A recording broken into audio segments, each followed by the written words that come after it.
Good afternoon, and thank you everybody for joining us at this joint hearing of the Assembly Committee on Labor and Employment and the Health Committee.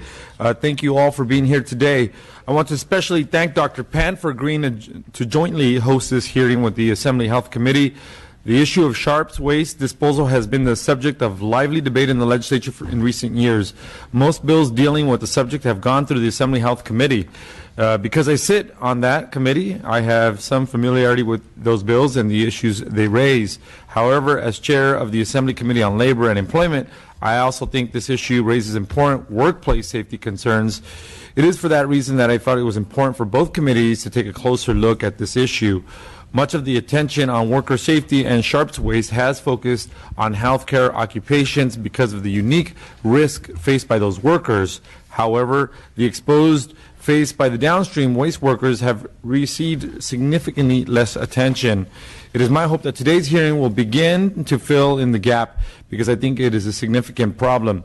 Despite the fact that it is unlawful for individuals to dispose of sharp waste in the general waste stream, I think we need to be realistic about consumer behavior. Despite these best efforts, we have to acknowledge that sharps waste is still ending up in the waste stream, which presents an obvious hazard to downstream workers. I look forward to learning more about the extent of the problem and the impacts of sharp waste on waste management companies, their workers, the workers' compensation system, and taxpayer and local governments.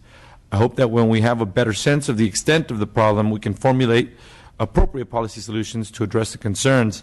Finally, I'm grateful that the Speaker has granted permission for Assemblymember Stone to participate in today's hearing. I know that you have been involved in looking closely at this issue, and I look forward to your experience and expertise on dealing with this matter here today. So thank you for your participation here with both committees. I would now like to turn this the mic over to Dr. Pan, our co-chair, Chair of Health, and also after he's done, invite Mr. Stone to say a few comments as well. So with that, Dr. Pan. Well, thank you, Chair Hernandez, for convening this hearing jointly with the Committee of Health. We are here to talk about how to handle disposal of essentially home-generated sharps, which has been a topic for discussion here in this legislature. The issue for the Health Committee is that sharps are generated, of course, certainly in the healthcare setting, such as hospitals and physicians' offices, in a way that's very tightly regulated by the state.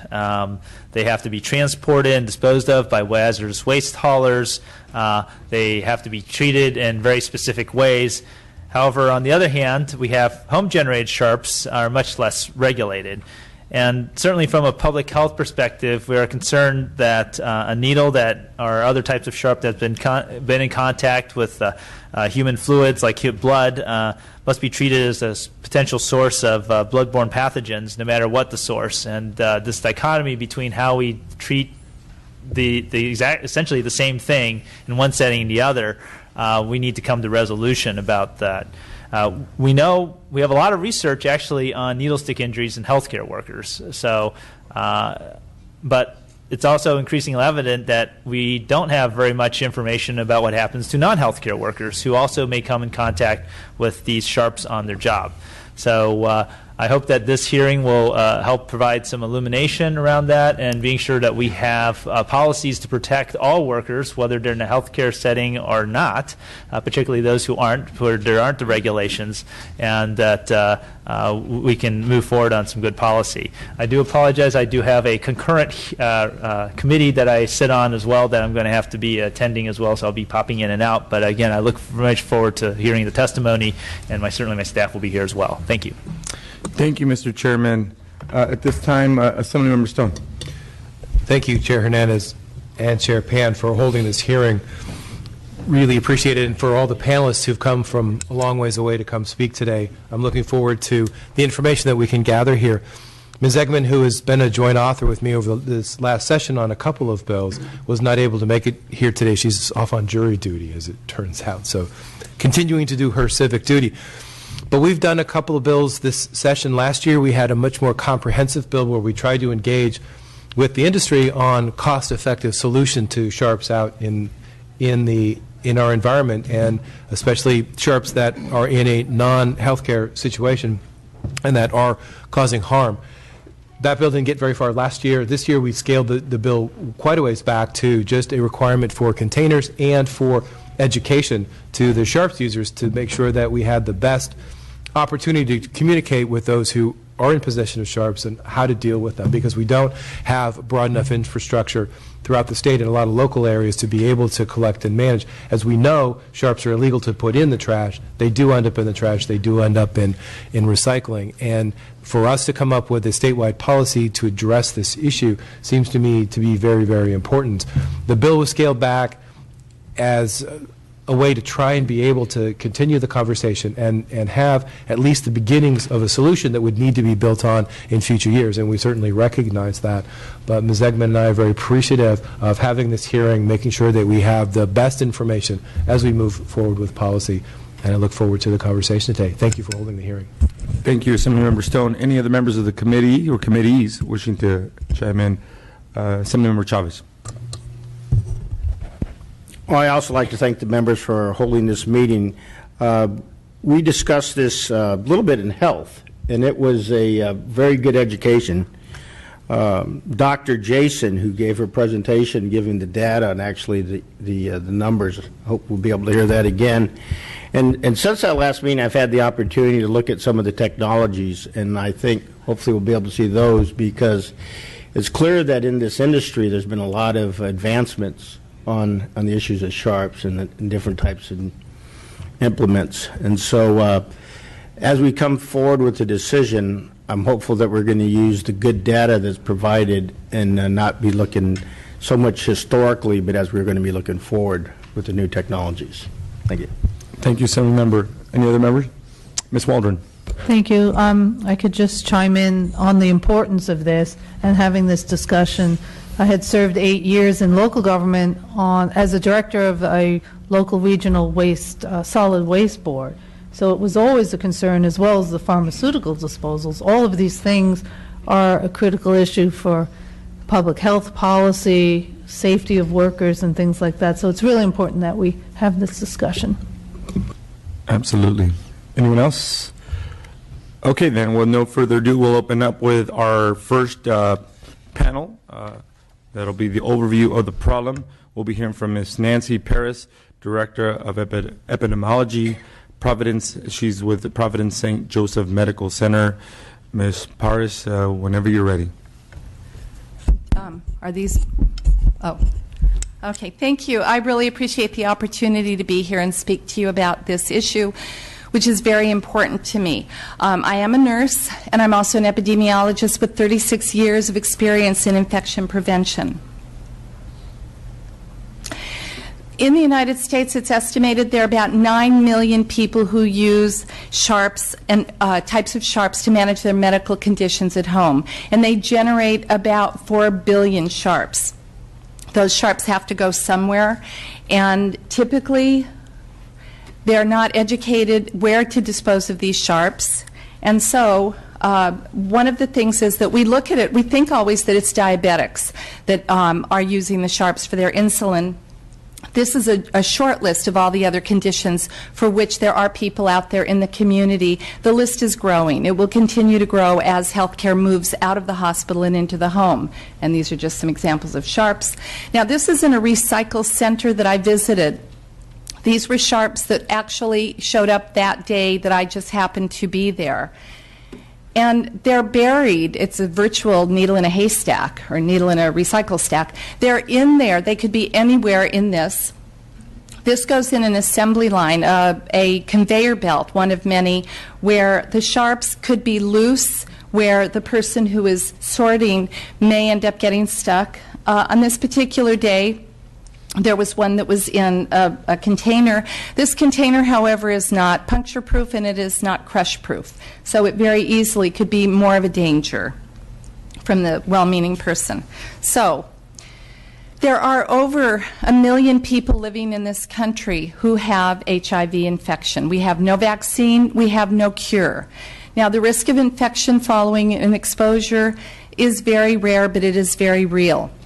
So I want you to imagine for a minute, what if I gave you a drinking glass, you drank out of it, and after you drank out of it, I said, oh, by the way, it was contaminated with blood from a person with HIV. You might get a little nervous about that. If I told you then that you're not going to catch HIV that way, and that it doesn't survive very well in the environment, it's a fragile virus, I think you're still going to be a little bit nervous.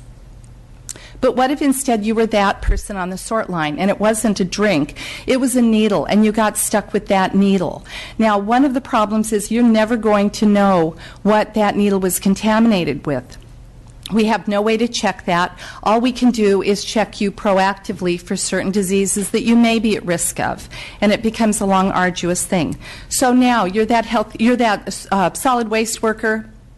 You've been stuck. You're worried that you've contracted HIV.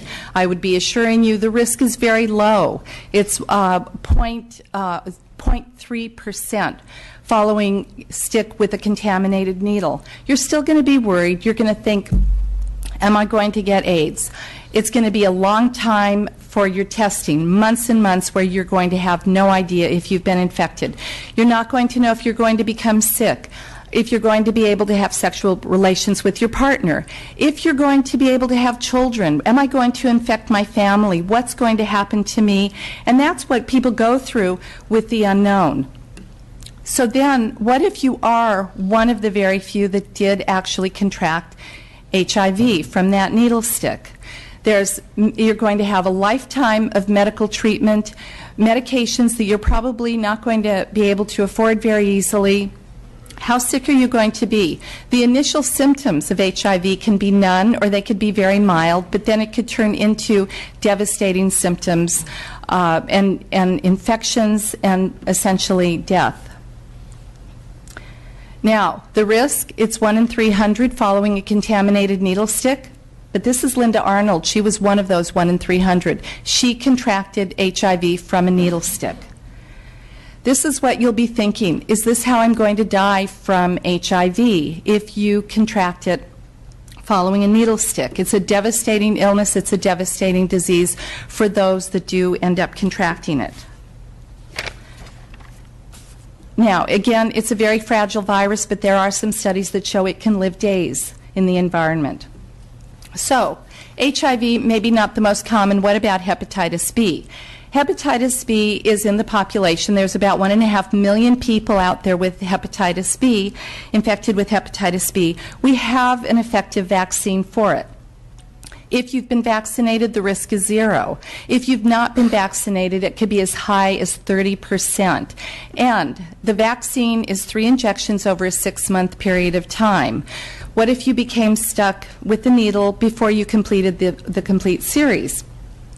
Also, 5% of people who get the vaccine will not develop antibodies. So what if you were stuck and you're one of that 5%? You're going to be worried that you're going to be developing hepatitis B. There are going to be tests you're going to have to go through again. The symptoms initially are very mild. So you start feeling ill, a little bit poorly, stomach ache, muscle aches, and you're going to think it's hepatitis B. This is going to worry you until you get the final notice that your tests are all negative and you did not become infected. Are you going to look in the mirror every day and see if you're becoming jaundiced? Now, about 1% of people who develop hepatitis B will die from their infection. And that's something, again, a person who, if they did contract hepatitis, they're going to worry, am I going to fall into that 1%? Is this going to be a devastating illness? And again, am I going to infect my family? People worry about this. Even though they may be educated, these are the worries that they go with. Will I be able to afford the care that I need, the treatments, and so on? But now, these aren't the only. Let's go to hepatitis C. There are more people with hepatitis C out there. There's about 4 million people with hepatitis C infection. 75% of people who develop hepatitis C will develop chronic hepatitis C. And with this, there is no vaccine. We have medication that it looks very promising, but it's very, very expensive. So the risk following an exposure, it's about up to 7% of acquiring hepatitis C. It's a very hardy virus, and the danger here is that it's a very, very slow virus. Initially, you get the needle stick, you feel fine, you don't suspect anything, you go on your life. 20 years later, person starts feeling poorly, and they have nonspecific symptoms. They go to the doctor, can't figure out what it is, and this is hepatitis C emerging. At that point, this person has forgotten about that needle stick 20 years ago that they thought was insignificant, maybe didn't report it. Then they go into liver failure, may go into liver failure. 1 out of 5 people will develop liver failure, ascites, kidney failure, bleeding from the esophagus, and ultimately will probably die from this disease. We have 12,000 deaths a year from hepatitis C. It's a very, very discouraging, very, very scary illness. So with regard to this, the person that acquired hepatitis C, there is a 3 times greater incidence of developing diabetes from hepatitis C than in the general population. So they acquire hepatitis C, they now get diabetes. What's going to happen? They're going to perhaps be the insulin user, using that insulin at home, throwing their needles in the trash, creating a risk for the next person. Now, these bloodborne pathogens are not the only pathogens that we worry about through needle sticks. There are many others. So those are the 3 most common, and we typically don't see a lot of these, but they can occur from needle stick injuries. Now, the risk of infection, there are many, many different variables. Each virus has different risks associated, but the risks are very, very real. People can and will get infected from the risks. And this is, I think, a universally understood and appreciated risk. On the website, I just did a little bit of a search. The CDC mentions it. They talk about, it says workers such as waste haulers, recycling plant workers, and so on, can experience needle sticks, and that it puts them at risk. The FDA, California, and you could go through Los Angeles websites, other states, other countries. Everybody appreciates that needle sticks are a risk to the community, and it's something that we need to do what we can to prevent. Also, some of our partners in industry, BD, acknowledge that there is a risk with needle sticks and that we need to look at proper disposal of these at home. They have a home sharps container, Eli Lilly, Stericycle. So some of the companies that are on the web, some of many. The scope of this, I think someone else will be discussing the scope, but it's estimated that there are a lot of needle sticks outside of healthcare, and a lot of these are solid waste workers. The cost of it, for one needle stick, it could be $500 for a follow-up. It could be millions of dollars for a liver transplant and other health costs. Plus, this doesn't address the emotional toll, the emotional cost that it takes on the person who has been infected, or somebody, even if they weren't infected, on the fear that they may become infected. Now, the solution to this, I think it's multifaceted. There are many things that we can look at, and I want to propose a few things. First of all, education, awareness and education. People at home who are injecting medication need to be properly educated on the risk of improper disposal and on the importance and the ability to properly dispose of their sharps. They also need to be given the tools. The tools could include safety sharps. This is one of the things we use in hospitals. It could also be appropriate containers. And by that, they should be rigid, they should be puncture-proof.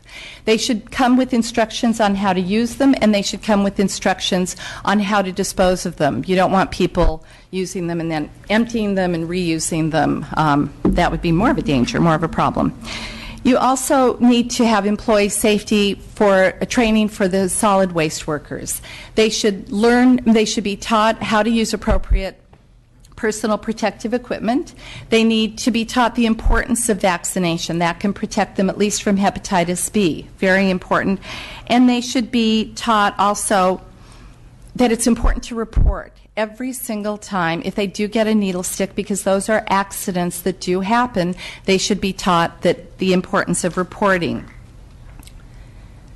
And will this work? I believe that all of these are part of the solution that will work, because in the hospital we actually have done this. We've educated employees, we have proper disposal of our sharps, we have safety sharps, we use PPE. All of these have caused a 95% drop in the incidence of occupationally acquired hepatitis B. And the only reason why we know for hepatitis B, it's the one that we've been able to measure over the years. One of the last things about sharps is that sharps are sharps are sharps. If an injection is given at home by myself, if it's given to me at home by a nurse, if it's given to me in a hospital, it's still the same sharp. And it's still going to come with the same risk, the same potential risk of infecting somebody who subsequently gets stuck with that sharp. And so we need to look at the full picture of where all sharps are going and make sure that we're disposing of them all in a very proper and safe manner, because we're protecting everybody. It could be our solid waste workers. It could be somebody else who gets that errant sharp that could fall out of a trash can or something else that somebody is stuck with. Anyway, I appreciate the time to speak with you. Do you have any questions for me?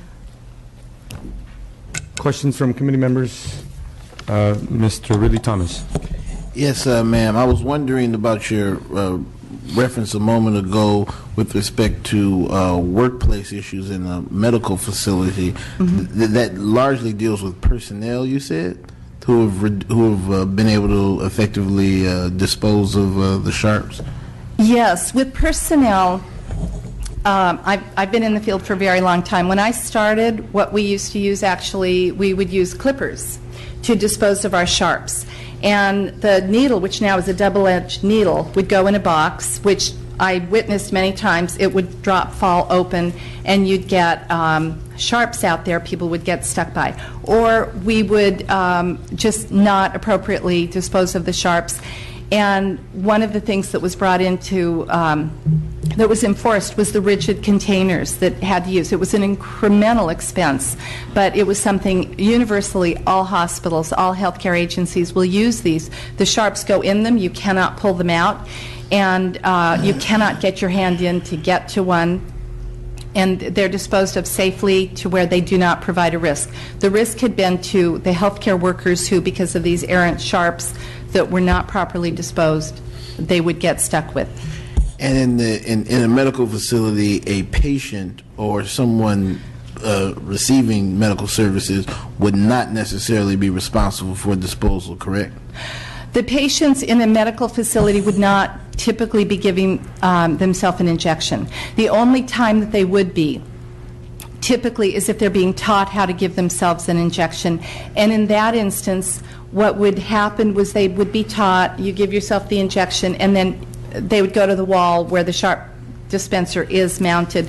Usually it isn't with, well, and here's a home sharp dispenser. I've not seen that. But the patients would be disposing the same way that the nurses do. One last question. Did that answer? Yeah, it did. And lastly, at your particular facility, do you know how long it took to get the staff adjusted and ready for the culture of sharp disposal in safe and effective ways? You talk about a 90% reduction. Was that just year to year, or? The 95% reduction is something I found that I have to find the citation, but it's nationally, and it's over quite a few years. The reduction, there were about 10,000 cases of hepatitis B. Now, actually 10 years ago, there were under 400. There are probably fewer now. At the facility that I worked in when this first was initiated, it was a major university teaching hospital, and the hardest obstacle was simply getting the containers in, because it was a greater expense to the hospital. Once we got it in, the nurses loved it, everybody loved it, because it was safe, and it was something, it was a matter of teaching them that this is where you go to dispose of the sharp. And I think that the culture change, it was, this is now where you dispose of them, and that hasn't been very difficult. Thank you very much. Ms. Waldron and then Mr. Stone. Thank you. Thank you for the informative presentation. As far as other states or cities, have there been any successful programs that have been working as far as getting the containers to the people who need them? And what are the FDA guidelines as far as would they help with what Mr. Stone is attempting to do? And what about the concept of clip and grind, and if that's even feasible? With regard to the first question, I've seen a lot of material on other states and also organizations like the Diabetes Organization that have looked to implement these programs. I actually have not looked to see their success with it. I wasn't focused on that. So I just didn't look that deeply. But there are a lot of places that are touting this as being something important to do. Your second question, the FDA says that it's important to have safe disposal of sharps. And I would have to go back to the slide to tell you more specifically, because off the top of my head I don't want to misquote them. Do you want me to back up that if I can? I was just curious if they delved more into, not only just they need the container, but maybe more specific of the exact type of container and size and, how it could be distributed. Never place loose needles and other sharps. We have it here. In the household or public trash cans, recycling bins, never flush them down the toilet. And there is more. They don't go into really prescriptive guidelines, as I recall. But the rigid puncture proof is pretty much the standard. It's the national standard for what's safe.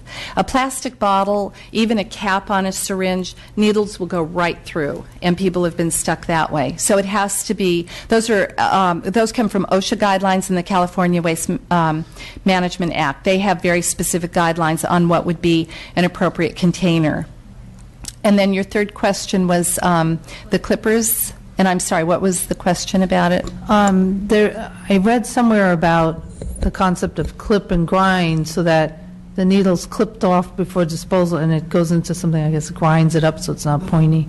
Okay. Is that available, or I'm sure that would be I've costly. seen that. One of the things with that, there are those technologies. There are a number of different technologies, and anything that renders that sharp unusable and no longer sharp is what's important, because what I've seen, clippers where all you're doing is taking the needle off the syringe, that's more dangerous. Something that will grind it as long as it's completely intact, that might work. I've never seen them in use. I've seen the literature on that. We've never looked at them in the hospital because it's a system that just hospitals typically use the drop buckets. I didn't bring a picture of one of those, but that's what we usually use. It is something that is available by certain companies. Thank you. Assemblymember Stone. Thank you. You spent a bit of time talking about HIV, hepatitis B, and hepatitis C, and said that hepatitis B, there are vaccines for hepatitis B. Mm-hmm. How effective are they? And then from the time that someone is inoculated until the time that they're safe from hepatitis B, how long is that? The vaccine for hepatitis B, there are a number of different companies that make the vaccine, and it's 3 injections over a 6-month period of time. Now, with regard to that, typically you need to take the full series to become protected from hepatitis B.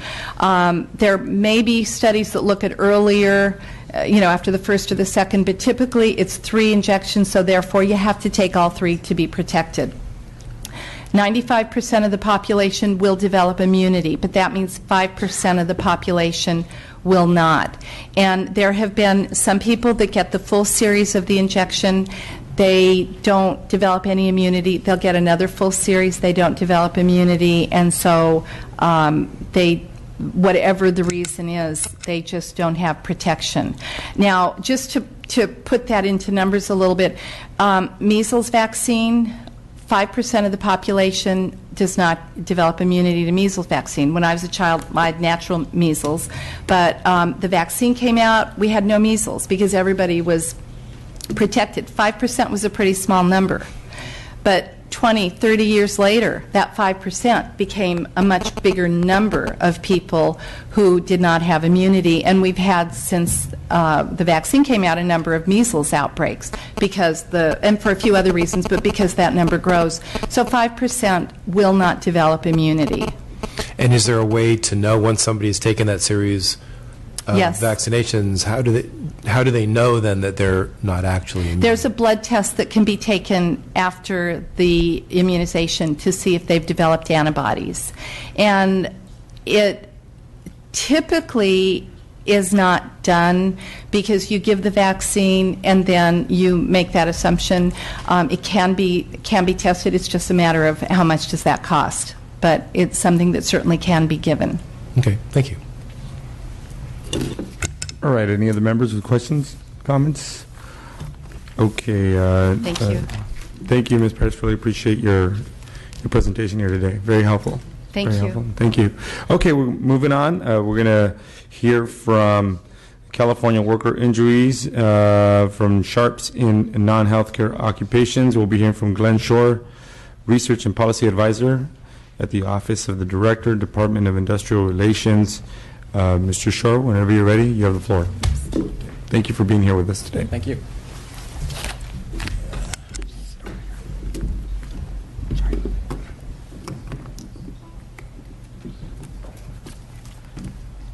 Good afternoon. Chairs and members of the committee, my name is Glenn Shore. I am Research and Policy Advisor to the Director of the Department of Industrial Relations. Thank you for the opportunity to address this informational session to help understand the issue of Sharps injuries among non-healthcare workers in California. As you are aware, historically, much of the focus of needle stick injuries has been among healthcare workers. However, at the behest of this committee, we have investigated needle sticks in non-healthcare work. When certain work-related injuries occur, employers are required to record the injury on their log of work-related injuries and illnesses, which is known as the log 300. Basically, any injury that causes disability, restricted work activity, or job transfer, or that involves medical treatment beyond first aid must be recorded. This document is used to classify work injuries and to note the extent and severity of the case. It also forces employers to look at what happened on the job and to be cognizant of the injuries that are happening on their jobs. At the end of the year, employers are required to post a summary, the Form 300A, in a visible location so that all employees at the workplace are aware of the injuries and the illnesses in their workplaces. Some employers are identified every year to become a part of a survey sample in order to generate national estimates of work-related injury and illness. And these injuries and illnesses are reported to the Bureau of Labor Statistics. In addition to this recording and posting, employers are required to inform their workers' comp claims administrator or insurer or a third-party administrator of all injuries on the job. So all work-related injury claims must be reported to the state by the workers' compensation claims administrator, whether that's a self-administered, self-insured employer or a workers' comp insurer. Our goal for this hearing was to measure the scope and magnitude and identify and characterize cases of needle stick injuries among California's non-healthcare workers by using claims that we've received in California's Workers' Compensation Information System, or WCIS. WCIS is mandated by California Labor Code Section 138.6, and it is an electronic repository of information from workers' compensation claims that is submitted by the claims administrators. The Labor Code says that all workers' compensation claims are required to be reported by employers within 5 business days, and the claims administrators are required to report to the state within 10 days. The WCIS has 2 parts: injury reports including the first report of injury and subsequent reports of injury, and medical bill payment data. WCIS provides information on the injury itself, the employee who was injured, the employer and workplace where the injury took place, the insurer and the claims administrator, and any medical bills generated from that claim. Creating a case definition for cases of needle stick injuries among non-healthcare workers was a two-step process. First, we attempted to identify and validate whether claims were for healthcare workers or non-healthcare workers. Second, we identified and validated injuries that were likely caused by needle sticks. First, identifying non-healthcare workers. Using industry classifications, occupation description, and employer name, DIR's research unit, assisted by external researchers, has done previous work to identify injured healthcare workers for various projects, including safe patient handling and preventing workplace violence. This analysis uses the work we've done on the healthcare side to look at everyone else and to look at the injuries outside of that healthcare worker classification. To identify needle stick injuries, and in an effort to be as inclusive as possible, we were identifying needle stick injuries in WCIS records through a combination of the injury description, a free-form text that describes how the injury took place, and coded values on the cause and nature of the injury. We first searched the claims injury description for the words needle or syringe and variations on their spelling. We then excluded injuries that we did not expect to find in this group, including injuries caused by sewing needles, pine needles, cactus needles, needle nose tools, and tagging guns. For inclusion in our analysis, all cases had to have either an acceptable cause of injury or nature of injury. The acceptable causes of injury included cuts, punctures, or scrape injuries, striking against or stepping on a sharp object, and struck or injured by or not otherwise classified. Acceptable natures of injury included laceration, puncture, infection, contagious disease, and no physical injuries. So to clarify, we first had to find that there was a description of the needle stick or a syringe injury, and then we looked at these different causes and natures of injuries. It is worth noting that this information is provided by claims administrators, and the cause and nature of injury can be misclassified. However, both needle and syringe injuries are highly predictive of sharp injuries, and this causes of natures of injuries were validated by our team. We are confident that the cases we identified are true cases of needle stick injuries in our database. For the results. For this analysis, we analyzed all injury claims for 3 years, for 2010, 2011, and 2012. In total, for the entire population, WCIS collected approximately 1.7 million claims, or approximately 550,000 claims per year. That's all injuries and all industries. As noted, we then excluded claims we classified as being in a healthcare industry. We found that there were 1.46 million non-healthcare claims in the database. Of these, approximately 3,000, or about 1,000 per year, were needle stick injuries. So let me go through that one more time. The total claims we find is about 570,000 overall claims a year. About 80% of those claims are not in healthcare, and about 20% are in healthcare. Of those in healthcare, approximately 5% of the injuries are needle stick injuries. Within non-healthcare, approximately 1/5 of 1%, or 0.2% of injuries are needle stick injuries in our database. Needle stick injuries in non-healthcare settings were split almost evenly between males and females. The cases increased slightly over the 3 years of the analysis, the 2010 to 2012, but not dramatically so. I'm sorry to interrupt, but just can you briefly give the total universe? Was that 500, and how about that? The total universe for all claims in our database is approximately 570,000 per year.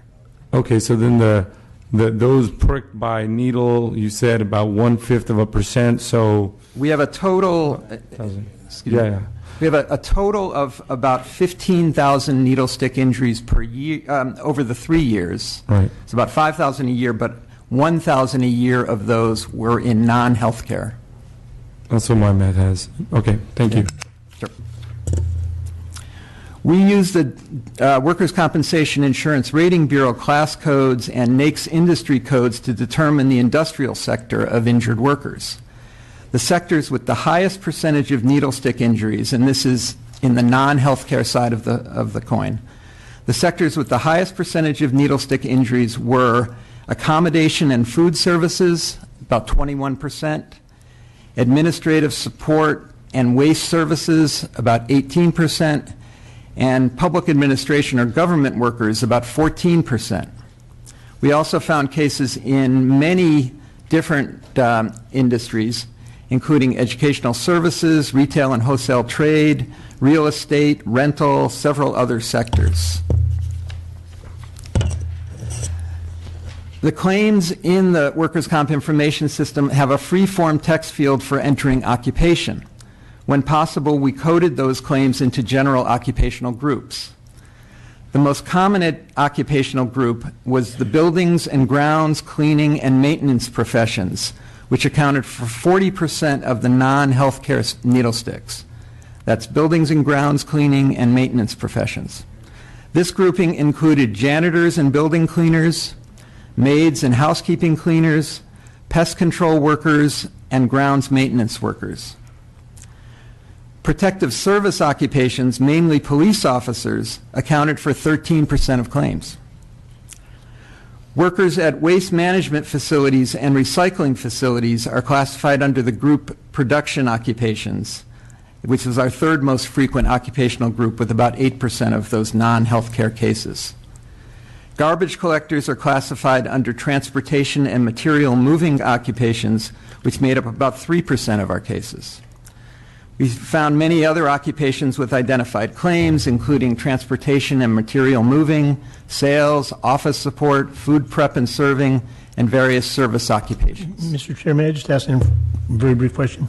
Please go ahead. When you said garbage collectors, were you including the people who work in the recycling processing facilities under that category? Usually, yes. Or is that a separate category? Yeah, no, they're usually under that category. So we have this distinction between janitors, people who are doing like pickup work, and those who are involved in what we called production occupations, which include the recycling. And that would be the recycling workers? Yes. Okay, thank you. As I indicated earlier, WCIS does include a database of medical bill payments. This is not as thoroughly populated as other parts of the system, but to verify our sample selection, we did look at the diagnoses codes on medical bills from needle stick claims and found that in the first report of injury database, just about half of the needle stick injuries reported had a matching claim in our medical database, with 2/3 of those having a diagnosis code for an accident caused by a hypodermic needle or a diagnosis code for exposure to a hazardous body fluid. To conclude, the WCIS provides good information on the scope and magnitude of workers' compensation claims generated by or involving needle sticks. Coding and narrative information furnished by claims administrators on injuries, occupations, and industries already enables analysis of this specific type of injury. While there may be some misclassification of industry and occupation by reporting sources, we are confident that we can further investigate this type of injury from current data reporting tools. Our preliminary conclusions are these. There are a relatively small but noticeable number of needle stick injuries in non-healthcare sectors every year. In our claims database, approximately 1/5 of the total reported needle sticks are outside of healthcare. Currently, we see approximately 1,000 such cases per year. These cases occur in a large number of industries and occupations. By industry, we see approximately half the cases in accommodation or food service, waste management and remediation, or public administration. By occupation, we see approximately 60% of cases from buildings and grounds cleaning and maintenance, which is janitors, maids, and grounds, protective service occupations, primarily police officers, and production occupations, including waste management and recycling. Thank you. I'm available to answer any other questions you may have. Questions for members of the committees? Jesper. I certainly put some of the previous testimony the Health Committee received in context. Sadly, I wish those people were right that it never happens, people who came before the Health Committee, but clearly it's a serious problem. Right, it is happening. It is happening. Any other questions, comments? I would ask Mr. Shore if you can please provide the information that you've spoken to here today to the members of the committees. I think very helpful. I think it was very enlightening for all of us to get a better context of what's happening and where it's happening. These are some of the questions you helped answer today that I was asking to my staff in the briefing process earlier today. So I think it'll be helpful for all of those here to get that information. Okay, we will furnish that to the committee. Thank you. Really appreciate that. All right. Thank you. Before you leave, what if you were able to change anything at the DIR based on your data? What would change in the way that we bring this data together? Well, I think we've got the database is there, and our best reporting is for the first reports of injury. The legislature a few years ago did give us the opportunity to create penalties for non-reporting or for inaccurate reporting of information, and we are proceeding toward regulations in that area. So this will help us get a more complete and comprehensive database that would be of more use when we have questions that come up like this. I think the database is quite robust and can be used for many purposes. So we hope to be able to be as useful as possible. Thank you for that. You know, it's very telling. If 20% are in the healthcare industry, 80% are not, I think that's compelling. And that we ought to be making sure that there's regulatory standards too. 20% are in the non-healthcare. In the non-healthcare. Non-healthcare. Okay, I got that wrong. Yeah. Okay. Yeah. All right. Well, thank you. I appreciate your help. Thank you very much. All right. Okay, we're going to continue moving forward we're going to get the perspective from the waste worker and waste industry. We'll be hearing from Michael Gross, Director of Sustainability at Zanker Road Resource Management, and also Mr. Barry Broad, Legislative Advocate for the California Teamsters Public Affairs Council. Both Mr. Gross and Mr. Broad, welcome. Whenever you're ready, feel free to open up with your remarks. Good afternoon. Michael Gross, Director of Sustainability for Green Waste Recovery in Zanker Road Landfill. Thank you very much for allowing me this opportunity to come here and speak to you about a problem that, frankly, as Director of Sustainability, I didn't think that was a big deal. I knew we had a couple problems, and I knew we had been stuck. But until I really started researching this, I was appalled. We've made changes and things, and I'm going to go through that and stuff, but I was surprised myself. The Zanker Road Landfill and Green Waste Recovery, we have roughly 880 employees. We service the area of San Jose and also the county of Santa Cruz, a lot of little communities there. And we both do garbage collection and recycling. Not only doing the collection itself, but the processing. We have three main type of facilities. We have Green Waste Recovery. We have the Zanker Road Resource Management set of families, which focuses on demolition debris and composting. And then we have a new company called Zero Waste Energy Development, and that focuses on anaerobic digestion. We're making gas, making electricity. These operations, some of them use very large machinery, but a lot of them end up using hand sorters. So these are the individual sorters that we would pull off the different recyclables. Here's a view of what our material recovery facility, or MRF, looks like. I don't know if you guys have ever been to a MRF. It's a lot of fun. Many. I've been to many. So, a curb sign light.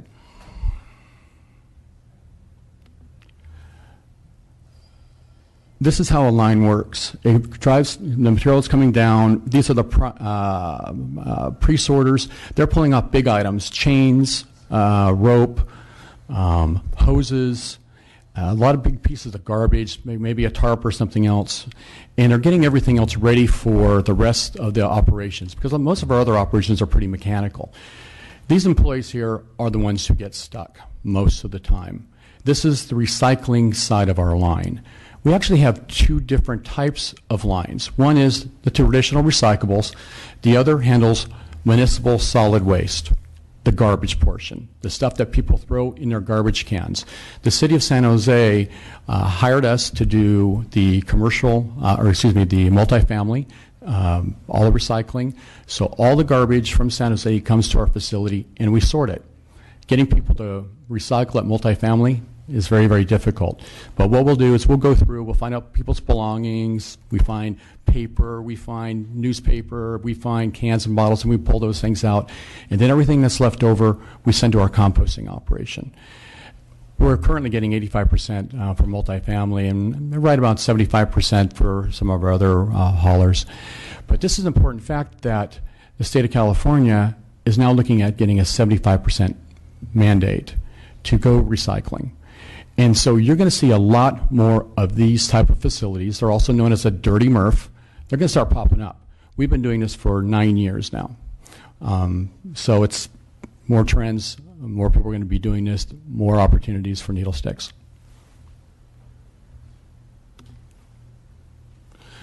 Typical Sharps container. It has a recycling symbol on the bottom. So the people have told me that people say that they consider being recycled if they put it into the recycling container full of Sharps. I know it's kind of a lame statement, but this is things that we actually hear out there in the field. You can see other containers in there. More orange juice container. There's some Sharps unopened. And, of course, the biohazard container. Most importantly is this item. These guys are actually able to sometimes grab the whole containers. Of course, you're careful when you do that. But when you see that little bullet coming down the line at 300 feet per minute, how are you going to miss that? It's going to hit you or it's going to hit somebody else. We've had people actually flip a piece of cardboard. A piece of cardboard goes up, there's a Sharp on the cardboard, it flies up and hit a guy in the leg. It's not his hands. We have protection for that. There's another look at a Sharps container. What I brought here is what we wear. We wear 2 gloves, and you can see the inner glove and the outer glove. Puncture-resistant glove. There's no such thing as puncture-proof glove. And the problem is we have to put a cotton glove on the inside because these sweat so badly that it becomes really, really tough on the sorters themselves. Also, we're starting to see carpal tunnel because these guys cannot really bend their hands very much.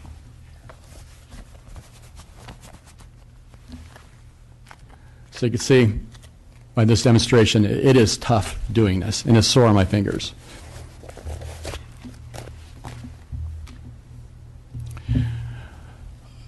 Once again, this is a biohazard container. We ship 4 of these off a month, full of Sharps. We train our employees on a weekly basis. We do this for both our route guys and also the guys at the MRFs and our other facilities. We do pre-employment physicals. We offer hepatitis B shots and tetanus shots as part of the employment. Nobody takes us up on it. It's a cultural thing is what they tell me. And so we're trying to change the culture in our organization and try to get these people vaccinated before they start working with us.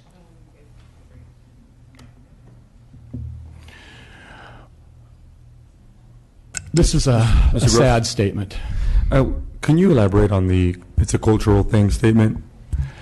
Predominantly, our workforce is Hispanic, and they see it as kind of a violation.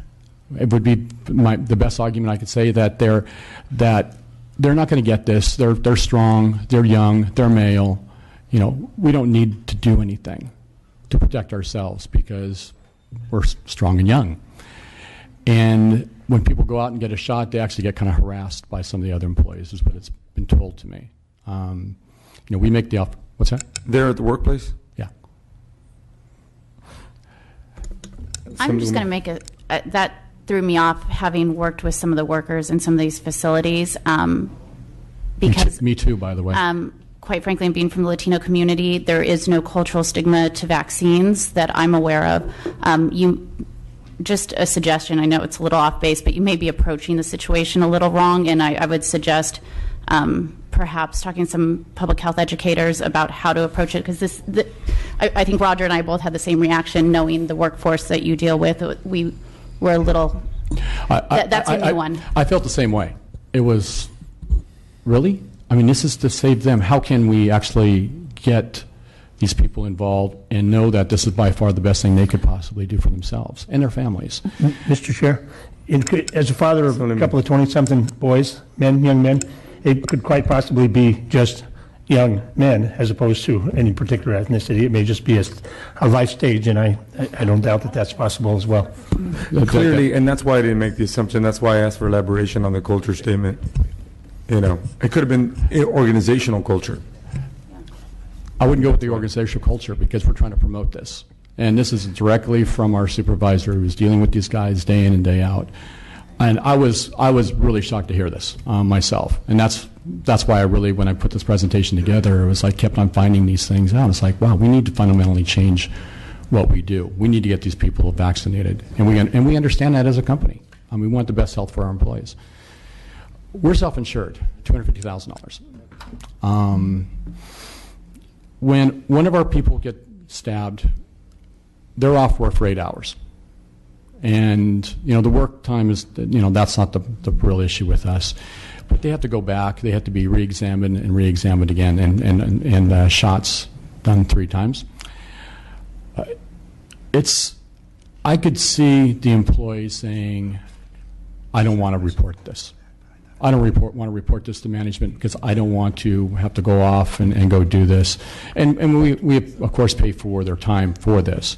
But it's very, very difficult for these people to actually come forward.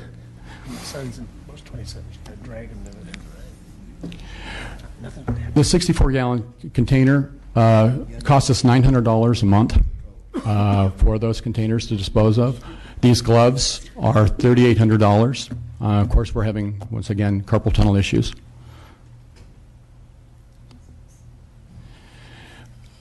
Last year, we've been on a project, a little small Google project. It was only $1 billion, so it was relatively small, and we lost. Our portion of the bid was $2.6 million. This is a direct quote from the Director of Sustainability for DPR Construction, who was going to do the job. We lost because of our safety ratings. So mod rates, experienced mod rates for insurance. A typical mod rate is 1%. That's the average for overall companies in our situation. We're at 0.72. So thus, we're a lot better than our average competitors out there. So for us to lose this, we are quite shocked about this.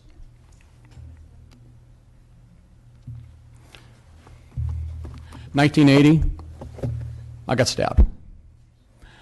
Back of a garbage truck. And then I had to drive myself to the clinic, and I brought the needle with me. And they basically said, well, there's nothing we could do about this. 1980, AIDS. What was going through my mind for a long time was, do I have AIDS? And that's really very, very difficult to talk about. Of course, I didn't. I was lucky. It was probably just an insulin needle. But it brought out the point where we had to be a lot safer. Well, I was always a lot safer after that when I was dealing with garbage and things. We find these sharps not only on our sort lines, we find them in the maintenance shop. The guys are cleaning out the trucks. We find them in our composting operation.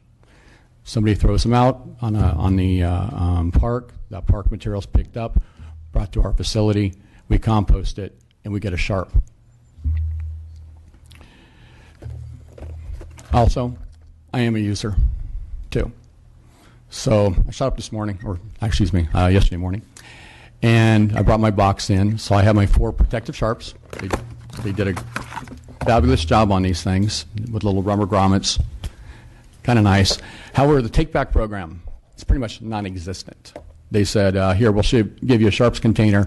You deal with it now. I actually take all my sharps to the County of Santa Clara Household Hazardous Waste. I stand in line or in my car for 20 minutes and wait for them to take my little baggie. It's just what we have to do. Like you meet Mario. Mario is our newest victim. This happened almost a week and a half ago now. So Mario is stuck. He was on the pre-sort portion of the line, like I showed earlier, and he never found a needle. He basically pushed in, felt something go into his glove. By the time he looked at, the material was already 15 feet down the line. We never found it. We stopped the line and everything, but we never saw it.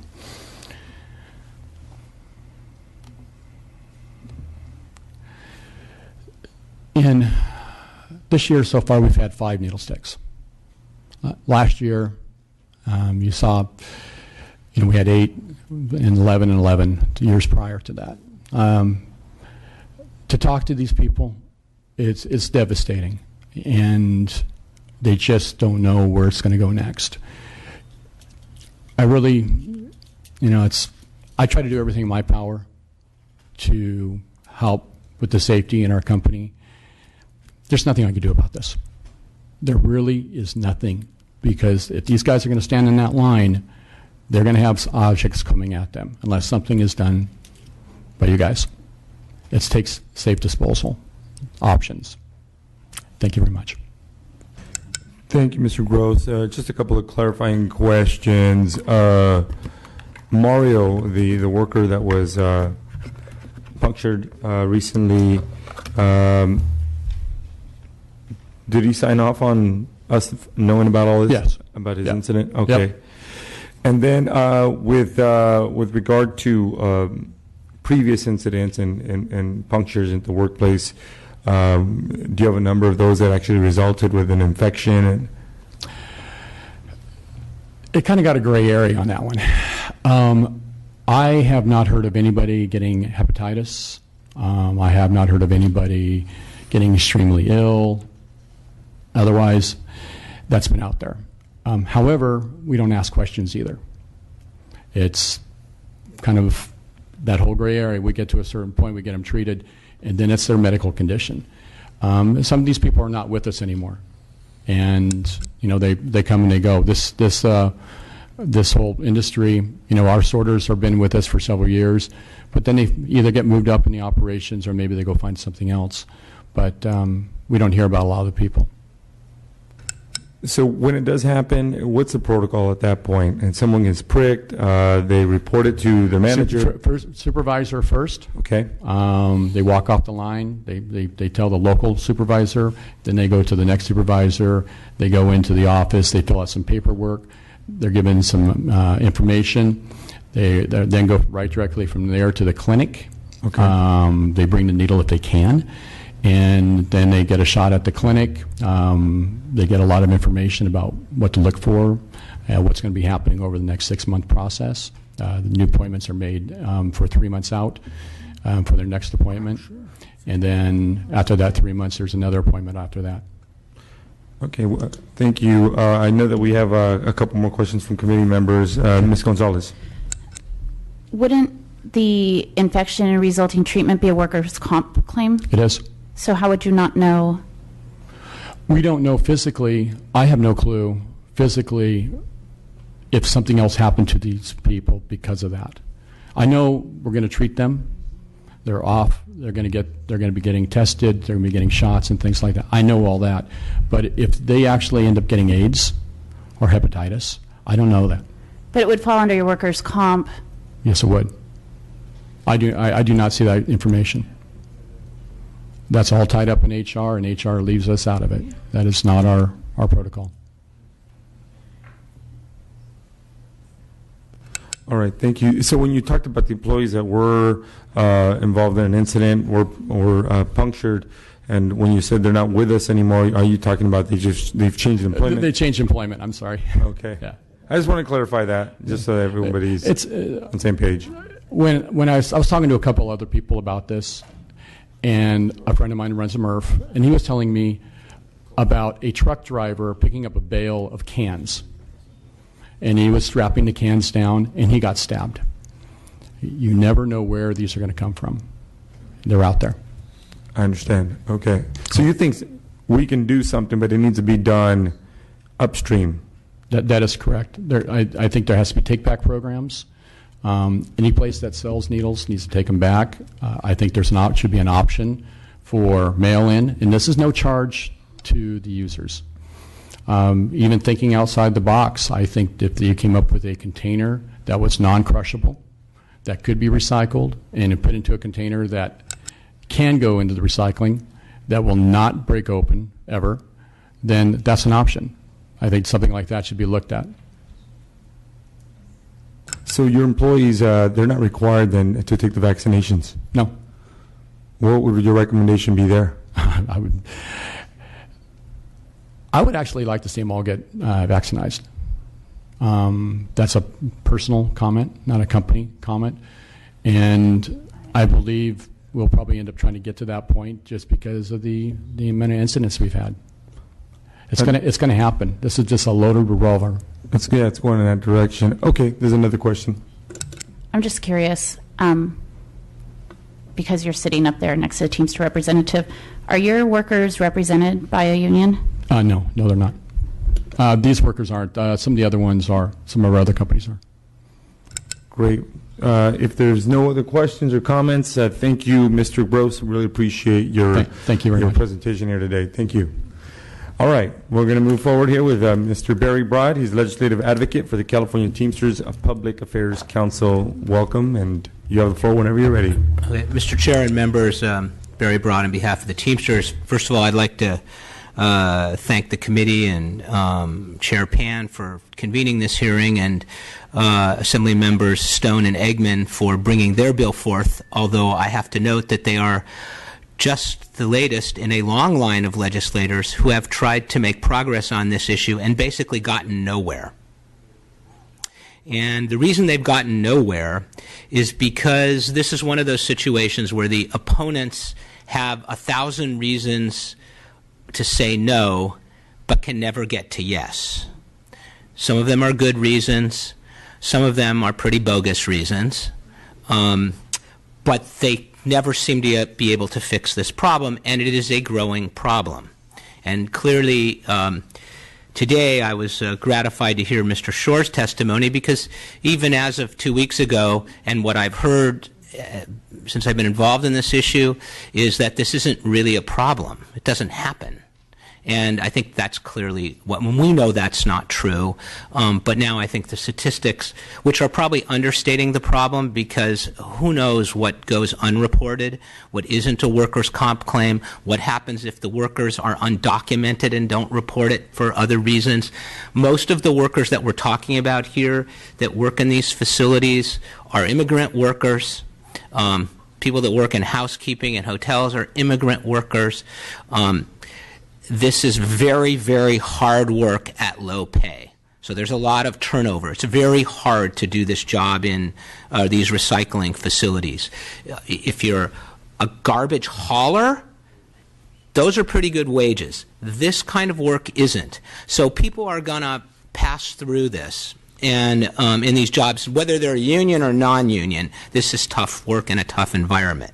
I will tell you this, that this is the biggest issue for our members that are in these facilities. There is great fear, as you can imagine. It only takes one person to get stuck once to scare the daylights out of everybody, because it involves this situation. It's unique in the sense that you have to wait to find out how bad it is. And it doesn't, the level of fear is so great, and the potential for something deadly is out there regardless of the statistical likelihood. It's cold comfort to say, well, your chance is only 1 in whatever that you're going to get AIDS or hepatitis or whatever. That doesn't make you feel any better about, your $11.50 an hour job. That's not what people sign up for. We would like to see some progress here. And what I have asked every which way of the opponents about different alternatives.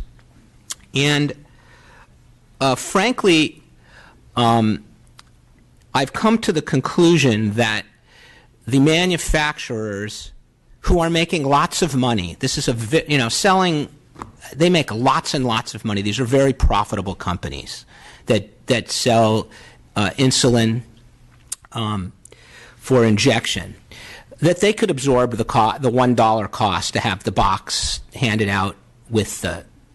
And now what they've done is convince some of these disease management groups, the diabetes people who have this, that they're going to have to pay more. They've convinced them that that's a propaganda line. It doesn't have to be that way. This is a small item. They just need to be willing to take on their responsibility. And the problem, because this is illegal and has been illegal for a long time for these needles to wind up in the waste stream like this, there just isn't enough.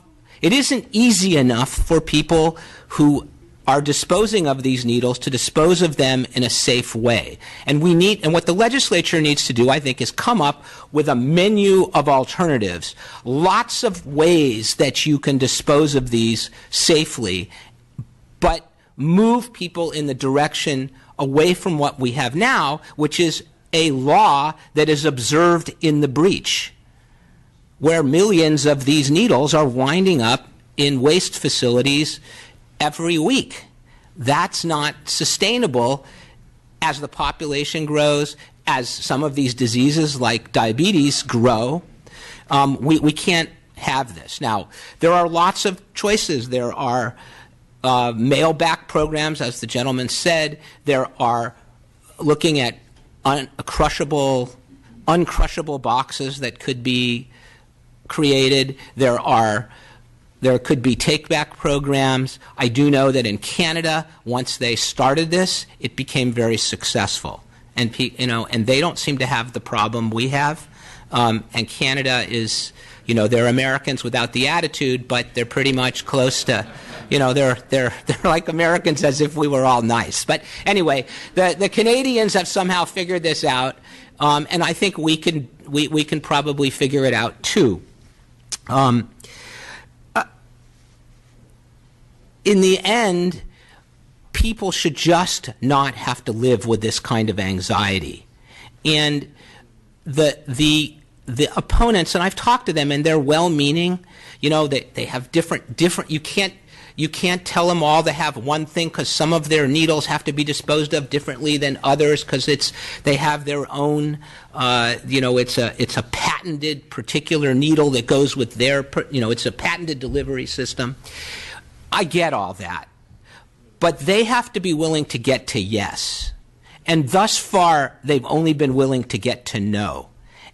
And I know that they can get there, and it's just time for them to get there, and I think you guys are going to have to give them a big nudge to do that, because this is not an issue of, business versus labor, of Democrats versus Republicans, of anybody versus anybody. This is one of these problems that legislatures just need to solve, because it's growing and it's unsustainable and it's unacceptable. So we would urge you to, I don't know what the perfect solution is, and it's one of these things where it's probably a mistake to try to say this is the only way to do it, but we do have to do something, and it's with some urgency. Thank you. Thank you, Mr. Broad. I believe there may be a question Yes, for Mr. you. Broad. Several. I believe there may be a question. Mr. Ridley Thomas. Yes, you've indicated it's a growing problem. I think the information, and you may not have seen it previously from Mr. Shore, indicates that I may have misheard, but I don't know that it is a growing problem. That is, there are increases year to year. Do you recognize that? Or do we hear different things in that presentation? Well, what I heard from Mr. Shore reinforced my view that there is an issue out there, and there are thousands of these incidents happening a year outside of the healthcare context, and they're still happening in the healthcare context, which isn't amazing. I heard 1,000, an average of 1,000 a year. That's right. That's a lot of needle sticks. External, and I don't know how many of those were related to workplace safety. I don't know. 18% to workplace? To this workplace, right? But, yeah, so I didn't hear about growth in the number of such incidents. Well, no. What I'm suggesting is there's growth in the volume of these needles that are being used. And that eventually is going to lead to growth in the number of incidents if we don't do something about it. There's just more of these entering the waste stream. With your members, do you have information to share with this joint gathering about the number of incidents that we can track to industrial accidents? Are you available to share that or inform us of that? We have no way of accessing that aggregate information like that unless it comes from a governmental source. Workman's comp claims? We don't have access to all the workers' comp claims even that are of filed. Your members. So we would have to rely on the insurance rating, Workers' Comp Insurance Rating Bureau, or the Division of Workers' Compensation, and there would have to be a workers' comp claim filed. One of the things that sort of bedevils this area is there's many people who don't file workers' comp claims over things. They just go to the doctor, or they just don't do anything. That happens as well. So my guess is that these numbers understate the actual incidents. And do you have incidents of your members who have been infected? Yes. What are the types of, are you able to share that, or is that? The actual numbers? Well, no, I haven't gone from like union local to union local and say how many of our members have been stuck. That I haven't done. Could do that, but I haven't done that. It might help to inform it if you suggest it's underreported and we're just getting the information from Mr. Shore and we're not sure how it's working in workman's comp. It might help better inform the dialogue if you're able to do that. All right, thank you. Ms. Gonzalez.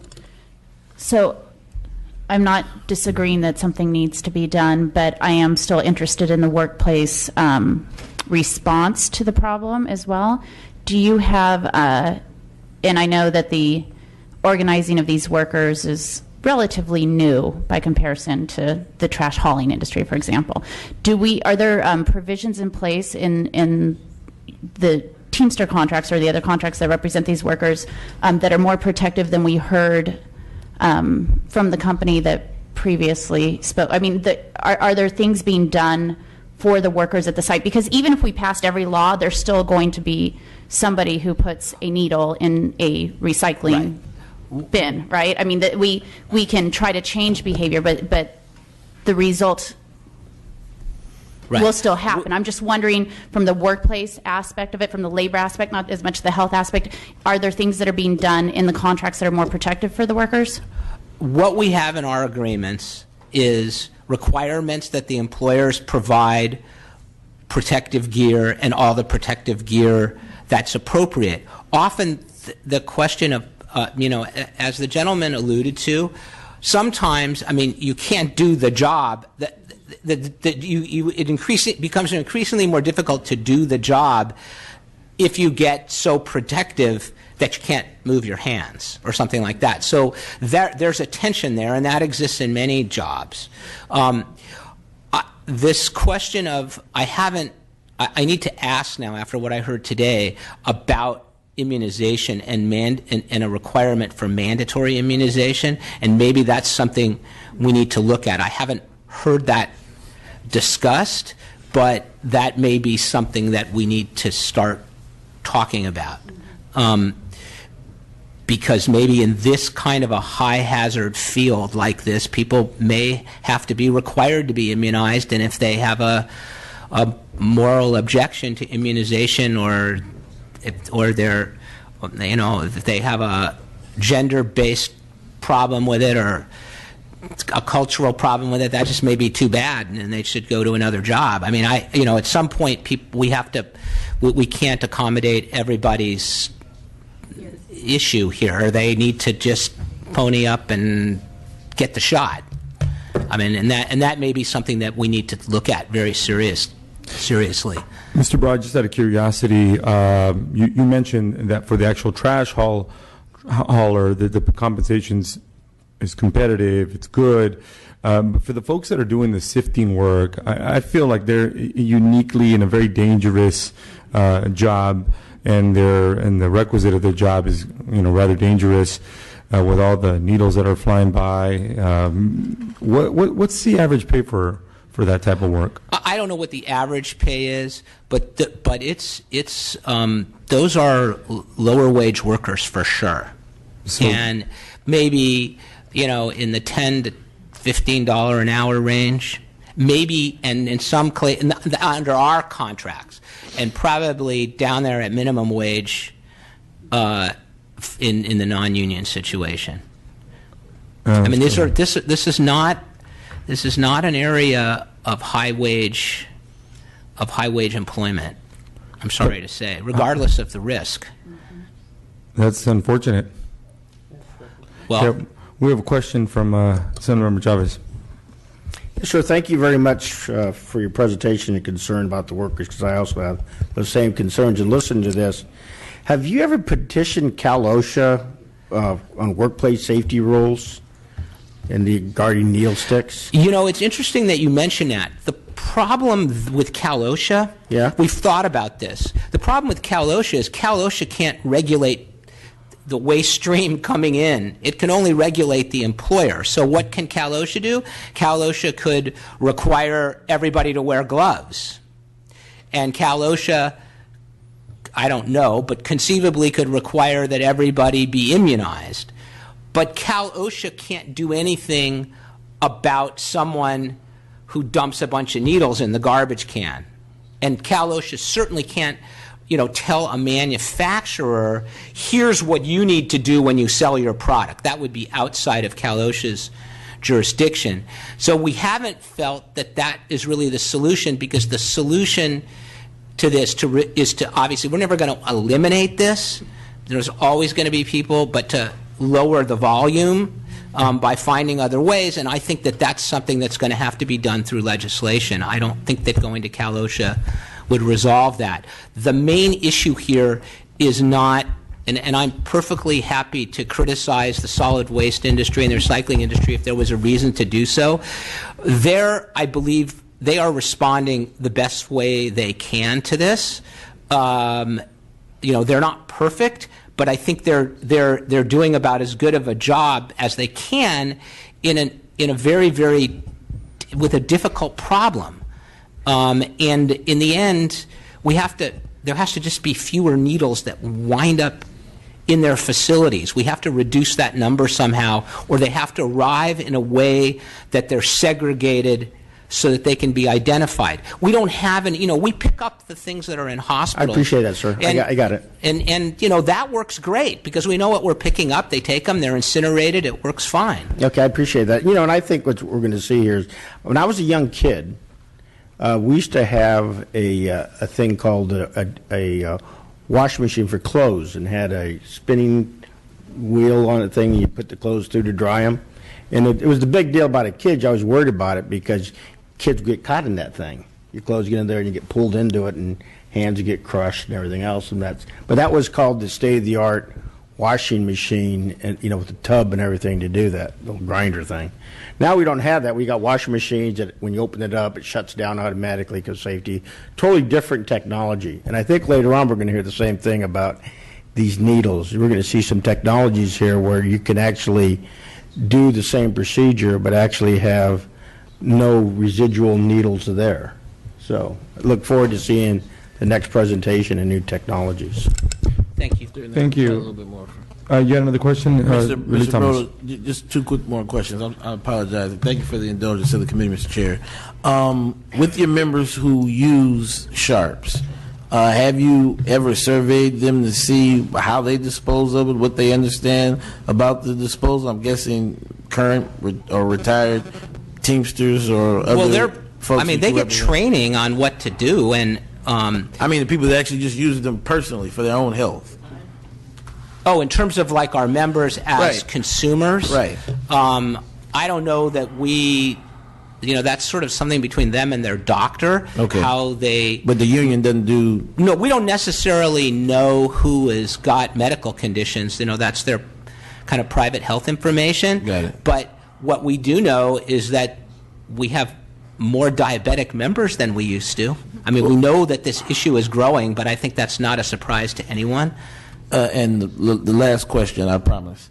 The cost issue doesn't concern you at all, or your members, that there would be additional cost for the consumer just by having to require another part of the disposal and cartridge. Well, I do know that we do know that there are some companies, manufacturers that supply a box to dispose of them that comes for free, and we basically think that the other manufacturers could do that too, and that would not be a very burdensome cost on the manufacturer and needn't be passed on to the consumer. That could be absorbed by the manufacturers at a minor cost. Thank you. Okay, thank you very much. We're now going to move on to the fifth portion of our meeting on Sharp's consumer and producer perspectives. I did want to share that as we move on to this section, just make a quick note that our first panelist, Mr. Ralph Sear, was unfortunately unable to attend the hearing. However, we do have written testimony that he submitted that will become part of the record. That testimony has been provided by the members, for the members, and is available for others with the background packets as well. So with that, we'll move on to our second presenter, Mr. Glenn Bax. He's with the Drug Policy Alliance. Mr. Bax, you have the floor, and welcome.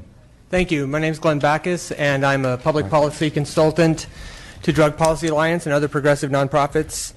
About my own background, I've worked in HIV prevention for 25 years. I started in the 80s in juvenile detention facilities and California high schools doing HIV prevention education. Then I spent 5 years in New York City working with homeless kids, homeless adolescents, and young adults, many drug users, many sex workers. After grad school, I spent 3 years working for the Soros Foundation, OSI, where I worked with UNAIDS, UNICEF, and other international organizations on the establishment of drug treatment programs, drug outreach to homeless adolescents and youth and children, and syringe exchange. I'm currently on the board of Los Angeles Community Health Project, previously known as Clean Needles Now, one of the oldest needle exchanges in the country. And I'm also on the board of Sacramento's Harm Reduction Services. We don't call them needle exchanges anymore. We call them safe access and disposal programs. A significant part of our budget is the recovery and disposal of syringes from community. Also, on a personal level, I'm a cop's kid. My dad had a needle stick injury on the job in the early 90s. So when I was asked last week to join this panel to discuss what we know about injection drug users and their syringe recovery and disposal needs, I called on a number of folks, a person at the CDC who was recently retired who specialized in recovery and disposal, researchers at USC and UCSF, staff at San Francisco Department of Health, and the directors of the syringe access and disposal programs that I mentioned. I basically, in my 5 minutes, want to discuss what do we know about public health syringe users and how do they compare with medical users. And I'm using the term public health and medical users. Medical users being diabetics and other persons who have medications prescribed to them for which they have to have injections and then they have to safely dispose of their sharps. Public health users of syringes include injection drug users, also those who inject remedies or medications common in their country or culture that are not received by prescription, people who inject steroids or hormones that are also sometimes got outside of the medical system, and uninsured persons who sometimes access syringes by means other than through a prescription from their physician, which they can't afford, and the pharmacy that they can't afford. As a public health issue, syringe access is incredibly important, as most of you know and support, so that we can prevent the transmission of hepatitis C. The number one cause of hepatitis C in the country is the sharing of syringes amongst drug users. It is caused by one person handing a needle to another person because they don't have access to a sterile syringe. HIV and hepatitis B, the second most common causes, are syringe sharing. There's also other conditions that are less well known, disfiguring skin infections, infections of the heart and brain that are caused by syringe reuse, not even syringe sharing. You don't want to ask someone to use the same needle twice. It's not safe. What do we know about injection drug users? Going to the research, going to my friends who spend all their time on research of this, we know that most are housed. And we know that most have jobs. So the programs that we do to improve syringe recovery of people who have homes should work for both medical users and public health users by and large. We also know that many are homeless. As a socioeconomic status, drug users are likely to be somewhat poorer than the general population. Many are homeless, but many medical users are also homeless. So the programs that we need to do outreach to the homeless in our society should serve the medical user and the public health user of syringes. It's more intensive to send people to a homeless encampment or to find folks who don't have homes and provide them not only with syringe recovery, but access to treatment, access to medical care. It's a labor-intensive and therefore cost-intensive activity. Injection drug users have unique challenges compared to medical users. One is they can be arrested. When they try and access sterile syringes, or when they carry used syringes for disposal to a recovery center, they can be arrested. For trying to do the right thing, they can risk arrest. From the time they leave their home to when they get to a Sharps disposal site, they risk arrest. That is a unique and therefore and very difficult challenge. Arrest means not just loss of liberty, it means unmedicated detox in a jail. If you look at the suicide statistics in jails, a number of those people are suffering unmedicated detox.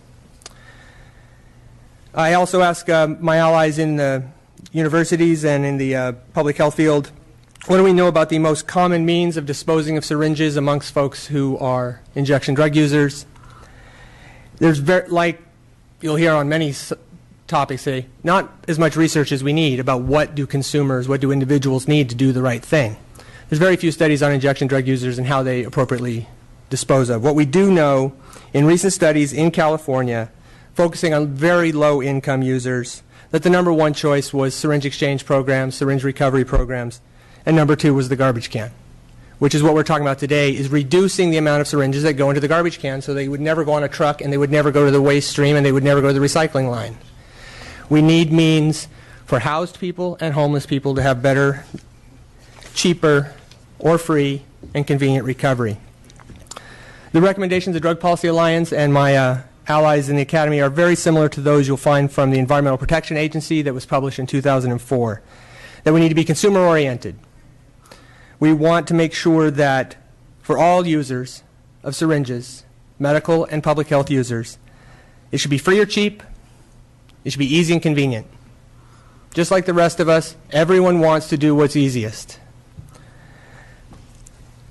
We need a budget for this public health function. Syringe recovery is a public health function.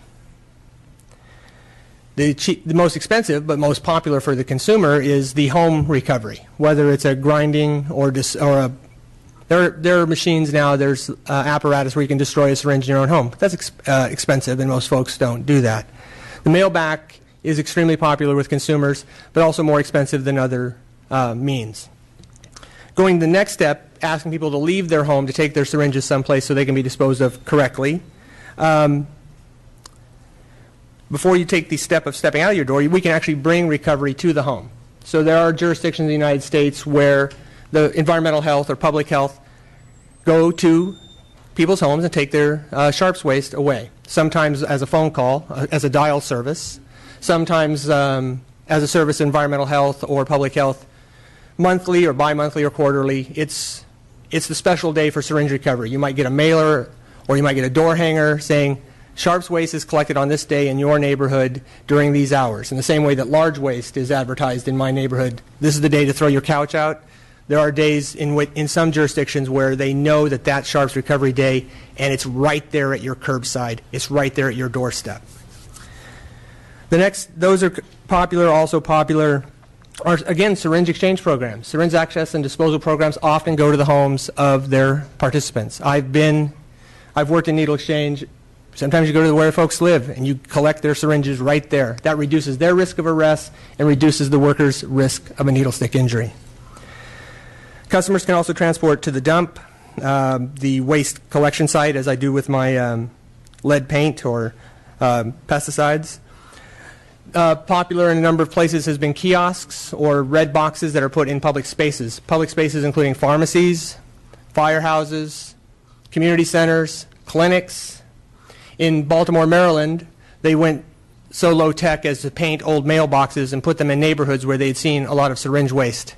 And then it was, again, environmental health's job to recover that waste. There are more high tech than dirty old mailboxes that have been painted. There are now boxes and kiosks that are designed specifically for recovery of sharps waste. Fairly costly on the front end, but certainly not as costly as needle stick injuries to workers down the line. So any community location that's convenient, and there just needs to be more of them if you want it to be convenient to consumers. We also, in closing, recommend that we fund more programs that bring recovery services to the homeless, including medical users and public health users. That includes syringe exchange programs. There's only 40 in the state. They have significant parts of their budget go to the disposal of syringes. The one in Sacramento, the small exchange here in Sacramento, collected over 1,500 pounds of sharps waste last year and disposed of it correctly. The syringe exchanges in Los Angeles or San Francisco do magnitudes higher than that. Fund those programs, and fund programs that are convenient for the consumers in their homes. Fund kiosks and drop-offs. There's a number of approaches that have worked around the country. What seems to be missing in California, where we have a good statutory environment, is the funding of recovery, both focused on high-risk groups and focused on regular folks in their house who have a medical need for syringes.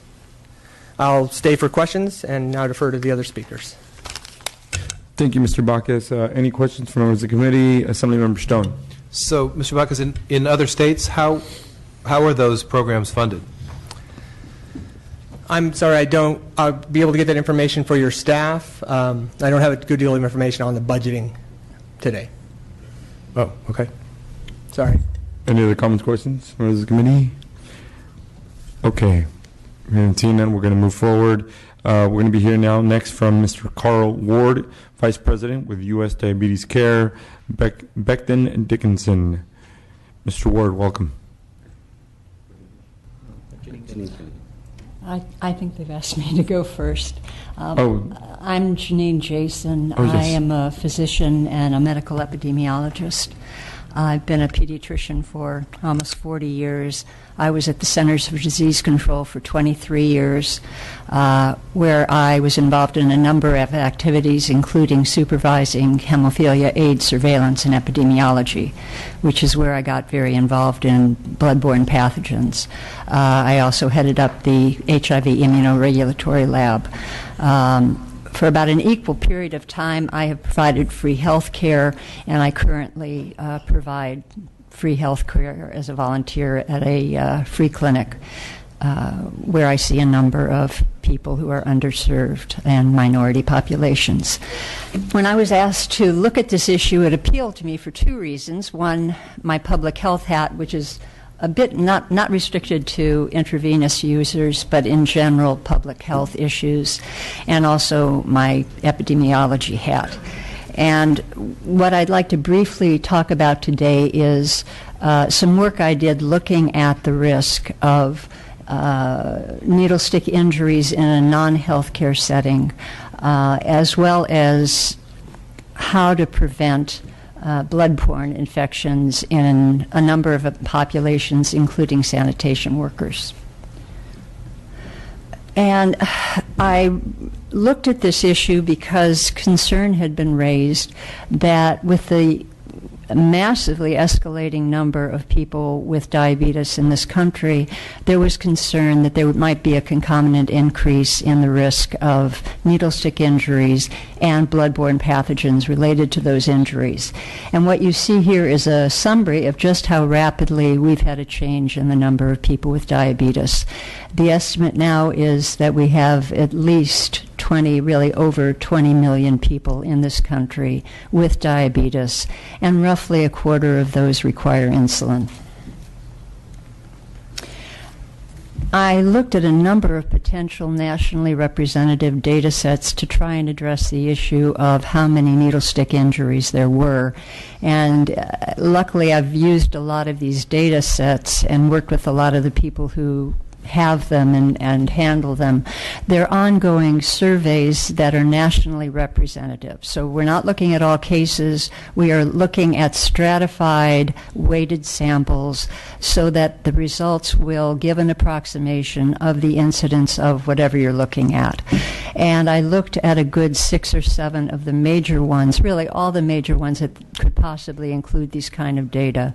And one thing I found was there were not enough of these injuries in most of them, really in all but one of them, to have even a possibility of an accurate assessment of the problem. In addition, and I could go into detail in the question period about why these would not work, but there's not time now. Another element that shows that these are not a very major problem is NIOSH, who does some of the major collection in this area, found when they tried to directly address non-healthcare worker occupational injuries, they found they simply could not do it, even with all of their data, and had to approach it in a separate way to even begin to look at it. And the results, by the way, are very similar to what was presented earlier in terms of a number of the issues of having to get directly into the records if you want actual data, looking line by line. It's fairly tedious because there are so few of these records. What I found was in the 3 major data sets that covered outpatient therapy for injuries, in all 3, the number of injuries that were not related to health care were not increasing and were very, very low. So low that the only one that could be analyzed was the NICE system, which is an injury-specific system of data collection being done conjointly by CDC and the Consumer Product Safety Commission.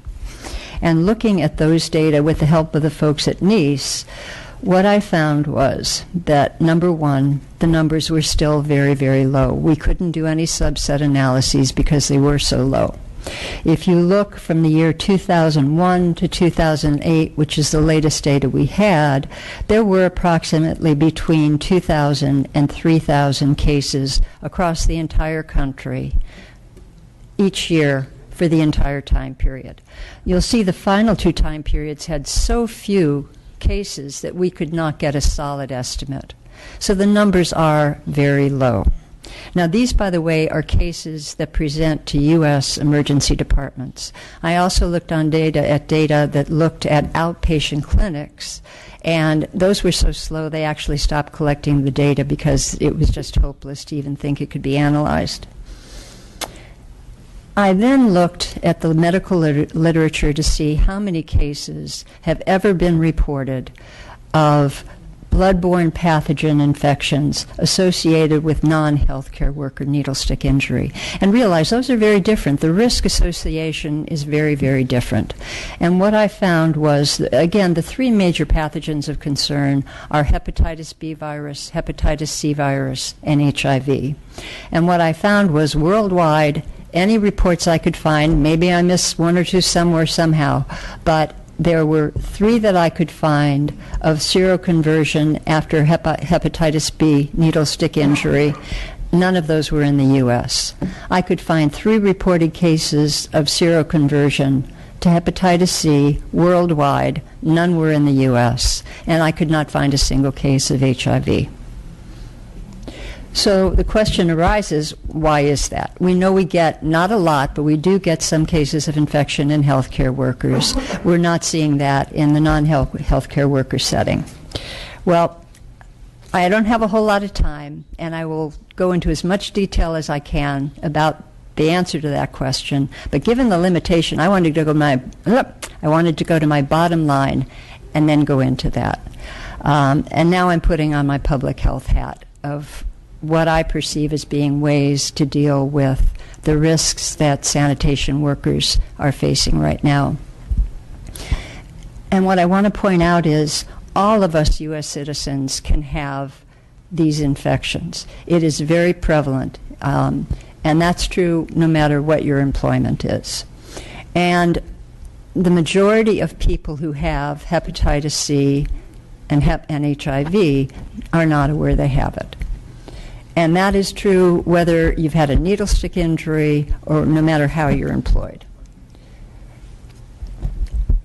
How can employers who work with sanitation workers address the employee's perceived risk? And I say perceived because there is virtually no risk to these workers, but the perception of risk is something to be dealt with. And I'd say the first thing is, and my next slides will help with this, to educate the workers of what the real risk is. And then in a practical way show that they have a concern and a commitment to dealing with these issues and to dealing with decreasing these risks. And I can tell you I spend a lot of time educating. At one point I was responsible for evaluating the AIDS media campaigns and dealing with how you communicate health issues. It can be done. The issue of a study has come up specifically in terms of waste management personnel. And I encourage that to be done. It would be a fun study to do. I would do it. It is not a difficult study. They have the target population there. The problem with all of this is there's so few cases, you can't do the research well. But groups that employ these people could do a prospective study for a year or two, collect the data either quarterly or biannually, ask the right questions, and within a couple of years, they would know who is getting stuck, how is it dealt with, how are they reacting to it, and they can develop an approach to deal with it. It is doable. Back when I did my study, if it had started, it'd be done by now. Secondly, once you got the results, share it with the employees and give them the actual estimates of what their risks are. And in a practical sense, nearest and dearest to my heart, and it was just heartwarming to hear some people are doing this, offer free, voluntary, I don't have the nerve to make things compulsory. If they want to, I applaud them. I don't. But to offer it for free, to teach them how important it is, to encourage them to get hepatitis B, hepatitis C, and HIV testing, and to get hepatitis B vaccination. It is extraordinarily effective. To say 95% effective means a lot. Remember, we're not only talking about the fact that it's effective for the person getting the vaccine, but the more people that get it, the fewer infected people are out there. So if there are needle sticks, the less and less likelihood it is they would even have hepatitis B in there. Another issue is that actually, I think Ms. Paris brought up in a previous talk, and it was a good one. Not from needle sticks, but these folks are at risk of tetanus if they haven't been vaccinated. Usually it's from other sharps, like nails that have been in the dirt, because that's where this bug comes from. But diphtheria is a problem. The vaccine, tetanus vaccine for an adult, is linked. You get it together with diphtheria. We all know we've got a big problem with diphtheria in kids. You could take care of your tetanus issue by giving them this booster, and you can help them out in terms of diphtheria, the problem we're having with infants now. And hepatitis B vaccine, offer it. It is, in fact, quite effective after the first and second dose. Perfect after the third dose, practically. And if somebody gets a needle stick injury and there is a concern, you also give hyperimmune gamma globulin. So the post-exposure prophylaxis, in the rare case where it's needed, is extremely effective. Okay. Now, for my little remaining time, I'd like to really quickly go through the reasons why the risk from a needle stick injury in a community or a non-healthcare occupational setting is so much lower than the risk in a healthcare setting. And this is an overview of the major parameters of what determines the risk. Okay, the first is the viability. In a healthcare setting, you've got you've drawn blood, you've gotten stuck. That is not the case in a community setting. In a community setting, that needle has been sitting around for a while. And in this slide, what you see is how well hepatitis C survives in an insulin syringe. Now remember, an insulin syringe is not like a tuberculin syringe. You haven't had blood pulled into it, and there's almost nothing, if there's anything, left in there. So it's not like there's blood sitting in that syringe. And if you look at that type of syringe, and I didn't show the data for the other syringes because this is clearly the one that's of concern here, what you see is that at body temperature, within a day, none of the syringes have any active virus. Now, if you did a PCR, you'd see it there, but you wouldn't realize it's not infectious, it's dead. So within a day, if that's been sitting there, you're not going to get hepatitis C. If it's at lower temperature, let's say it's wintertime, it might take a little longer. It might take 3 days. But still, within 3 days, there is no active virus in the syringe. Okay. Secondly, inoculum and infectivity. And other folks have talked about this earlier on. Let me kind of give you the perspective in this setting. Hepatitis B, which we now all know everybody will be vaccinated to, so it has become a non-issue, is by far the most infectious of these bloodborne pathogens. At that, you're still not going to all get it, even if that syringe is infected. And if you've been immunized, you won't. HCV is an order of magnitude lower. You need a lot more HCV to get infected. And HIV is an order of magnitude lower yet. The figure of 0.3% that was quoted earlier, that is for an injury that is a high-risk setting, and I'll come into that in a minute or two. Okay, next is the invasiveness of the injury. A study done long ago in terms of healthcare worker risk looked at who got needle stick injuries. And what they found was disposable syringes, like an insulin syringe, had the highest proportion caused the highest proportion of injuries. But that's because so many are used. If you look at the rate, they were in fact by far the lowest rate. So most needle stick injuries, even in a hospital setting, are not from things like insulin syringes. In fact, the ones that cause the greatest injury are the ones that you had to take apart because while you're doing it, you get stuck. Well, you don't do that with an insulin syringe. And a third, God help all of us who have done blood drawing know, it's because we all try to recap to protect everybody and we stick ourselves. Insulin syringe, that doesn't happen. Okay. So the determinants of risk and what, let's say you've got an employee who's had a needle stick injury. What do you talk to them about? What do you consider in terms of reassuring them and determining what kind of follow-up they need?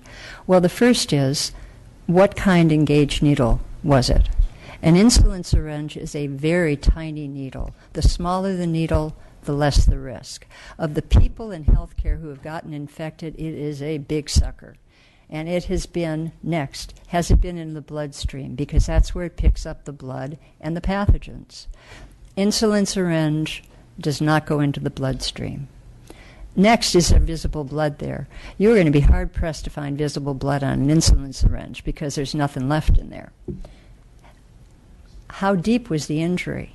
Now you can get, and again, when you really need to go to these records, when you talk about sharp injuries and needle stick injuries in a community setting, you need to see what the needle or what the sharp is. It very often is things like a nail or a piece of glass or lancet. If you're talking about an insulin syringe, it is not going to go into your bloodstream. The likelihood of being so unlucky that you're going to get a needle stick injury that goes into a vessel is very, I mean, it's in your fingers. It's in your fingers, your foot. It is not into your bloodstream. And that is a much, orders of magnitude lower risk than if you stick it by mistake right into your blood. And the last is if you can get a hold of the needle and that blood is dry, that's a pretty good sign that there's a good shot that even if it were there, it's not going to be alive. Okay. What's the likelihood the source is infected? And I don't want to dwell on hepatitis B vaccine, but really it's a shame that these folks aren't getting it because it's the greatest risk and you can get rid of it. Healthcare workers before vaccine, and again, these are high-risk exposures, before the vaccine was available, there were over 10,000 cases in 1983 in healthcare workers. The vaccine became available. Most healthcare workers got it. but not everyone. And in 2001, there were less than 400 cases, even though at that point the community at large had not been vaccinated. So at that point, there was still a lot of hepatitis B out there, but these infections had dropped way down.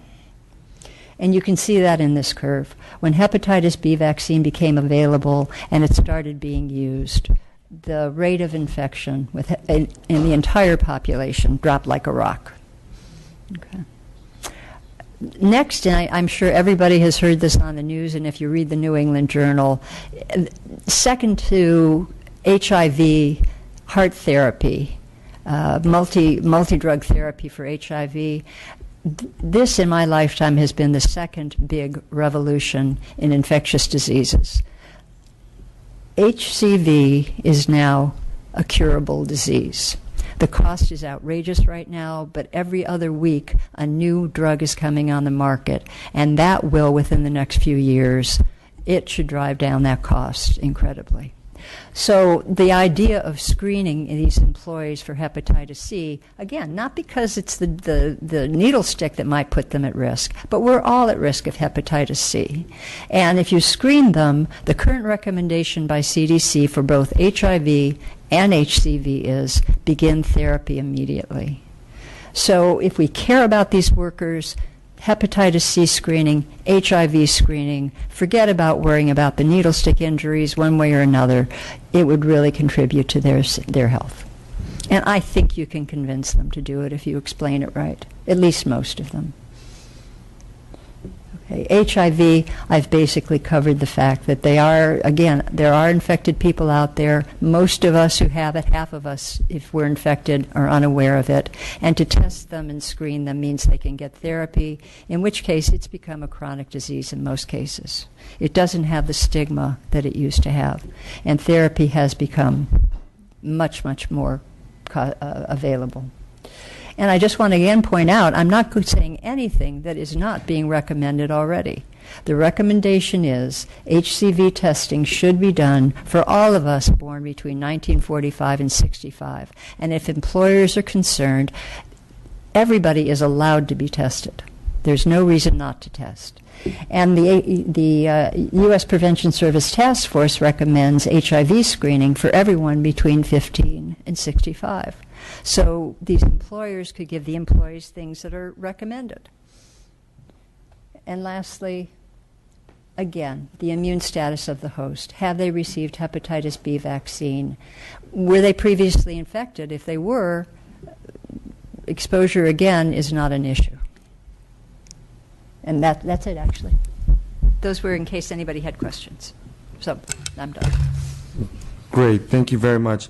Really appreciate your feedback. And just for clarification, or just to confirm what you said earlier, those that are infected with hepatitis C and B, majority don't know, or did you also include in that grouping HIV? At least 50% of those infected with hepatitis C, before they, if they have not, number one, if you get hepatitis B or C, you may just cure it yourself.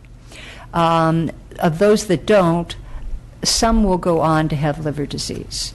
So the vast majority will not know that they're infected. And of HIV, the estimate is that about half of us with HIV don't realize we have it.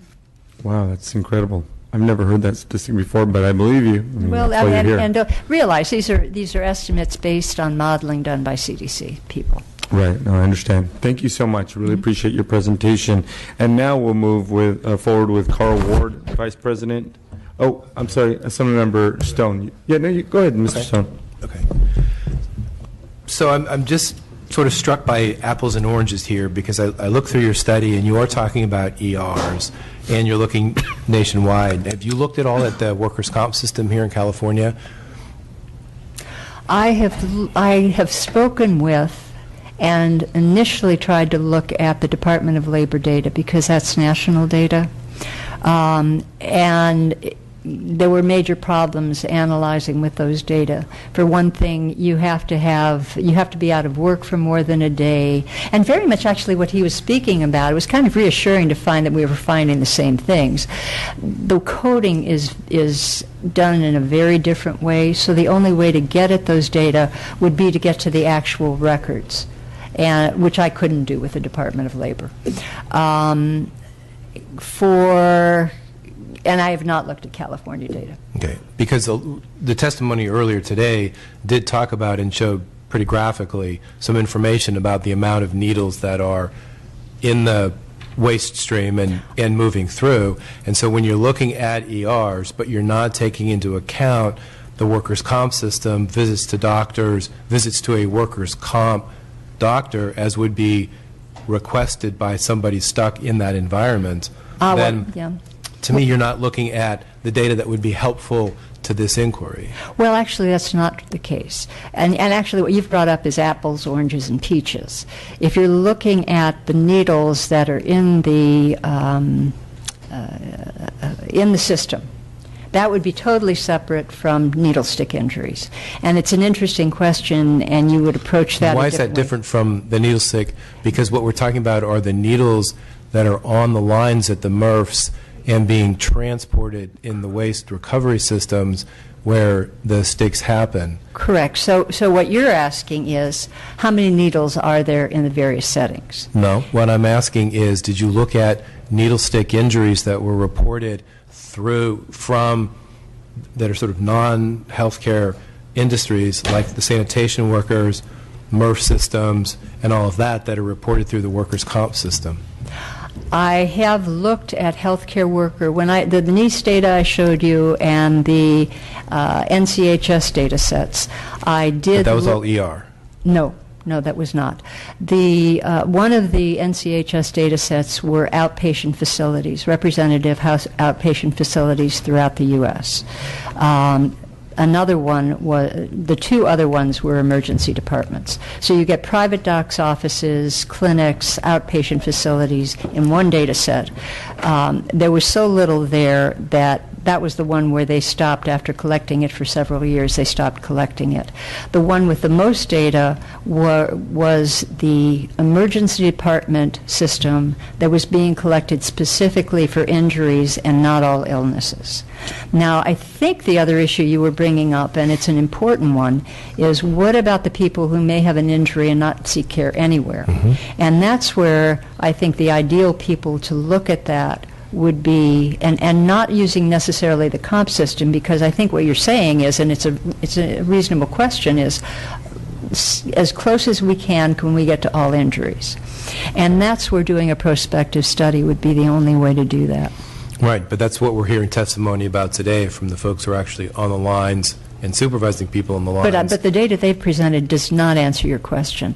There are no data. No, I was asking about the data that you've presented, because you've given us a report and are drawing from that report for your testimony today, and I'm just trying to relate that environment to the question that we're asking today, and it doesn't entirely Well, it does translate. include those employees, actually. When you break it down, I found 15% were people who are non-healthcare worker employees.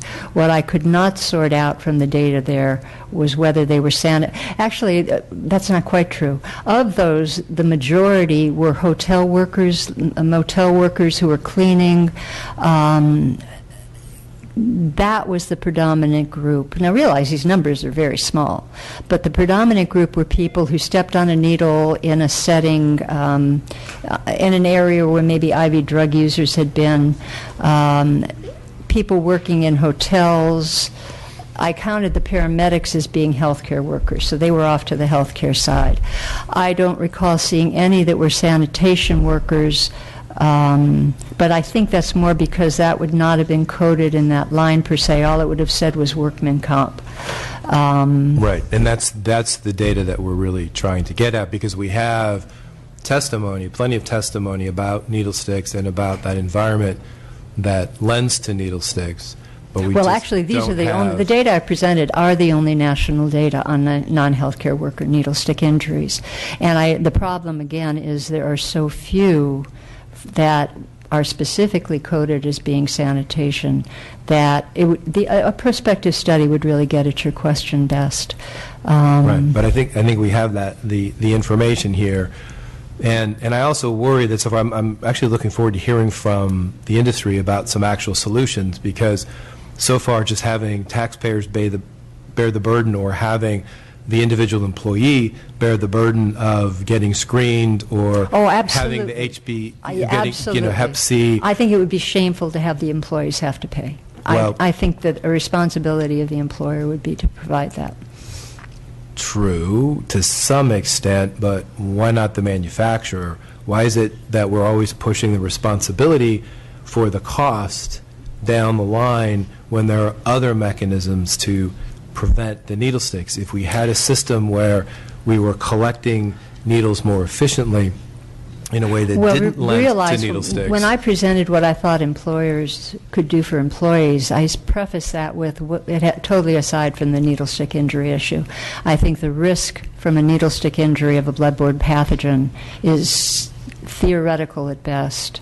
Infinitesimal. No, and I understand that in an academic environment. Well, no, I mean in a real world to an employee who's been stuck, and especially as the testimony today, to an employee who's been stuck by a needle that's moving through the system quickly enough to not then be found, so you can't even answer most of those questions. Well, that is very much another conundrum.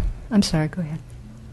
Yeah, in a healthcare setting, that's actually, and I can tell you, having lived through it myself and lived through it with other folks. Well, we're talking about outside of the healthcare system right now. But that is the setting you're in. You don't know what needle necessarily stuck you. And I do appreciate the emotional element of that, and that's why I think it's important to have the information to share with employees. And as I say, I think if they are vaccinated, if they are tested, those are pretty big steps in providing reassurance to employees. Right, assuming that they're going to be willing to, because under our current privacy laws, that's not something that employers can always require. That would need to be dealt with. So we have some significant hurdles there. Yes. Again, and what we're trying to figure out are solutions that are the cheapest, most readily available, easiest to implement, and we keep putting costs on folks and keep trying to deal with something once a needle stick has happened. We'd be better off preventing those needle sticks to begin with. Well, I'll show you my bias. I don't think it's an either or. And my bottom line is I don't think that the patient should have extra cost, and I don't think the employees should have extra cost. But that's my bias. Obviously, I work at a free clinic, so that's going to be my bias. Well, true, but introducing bias into academic study that we're talking about my here study is has no problematic bias, as my well. emotional bias is that I understand your bias. Thank you.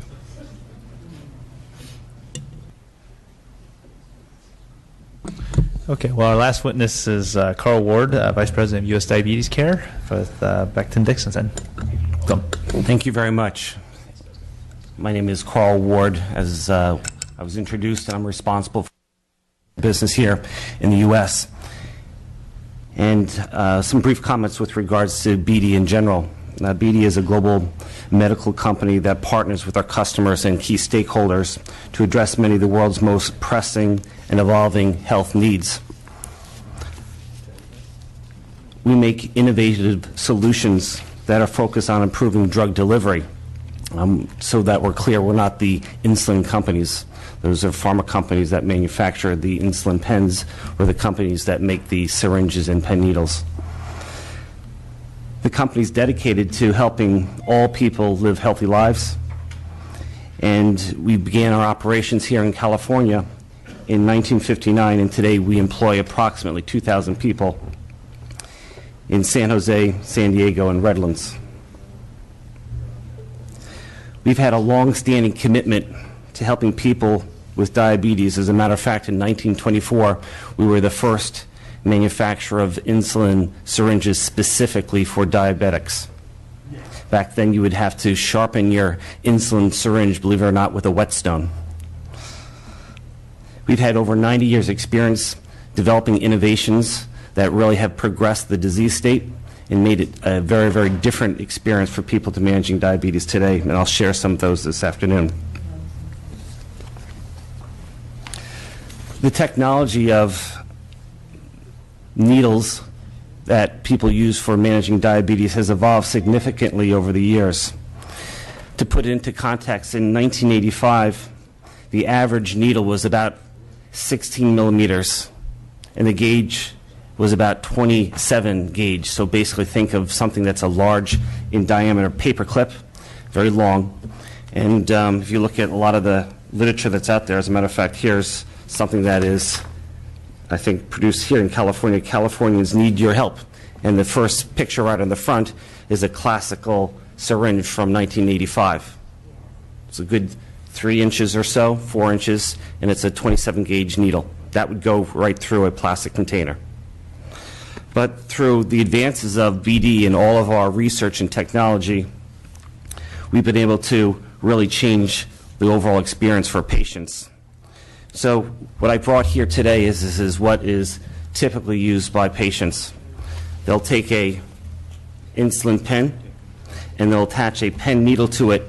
And if you would mind, maybe you can pass that around. The product, which is labeled Nano, is 4 millimeters, shorter than a grain of rice, smaller than your eyelash in diameter.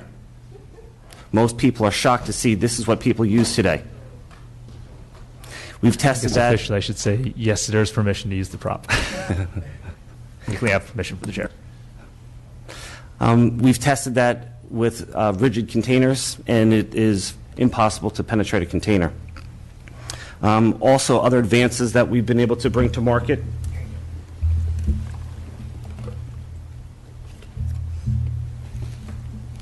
Is a product that we refer to as Auto Shield Duo.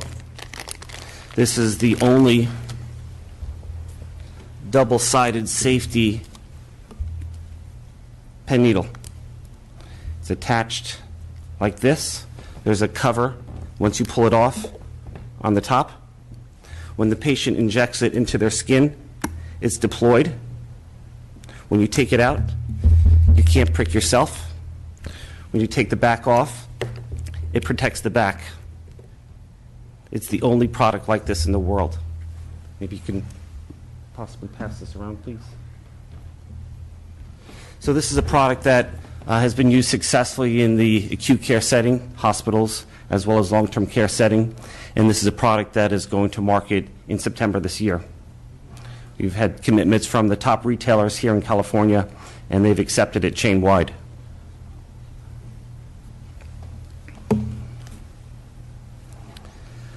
Some of the disposal solutions that we've innovated, we are one of the leaders in providing information about disposal. Specifically, every patient that starts on insulin receives a starter kit, and in that starter kit there is information specifically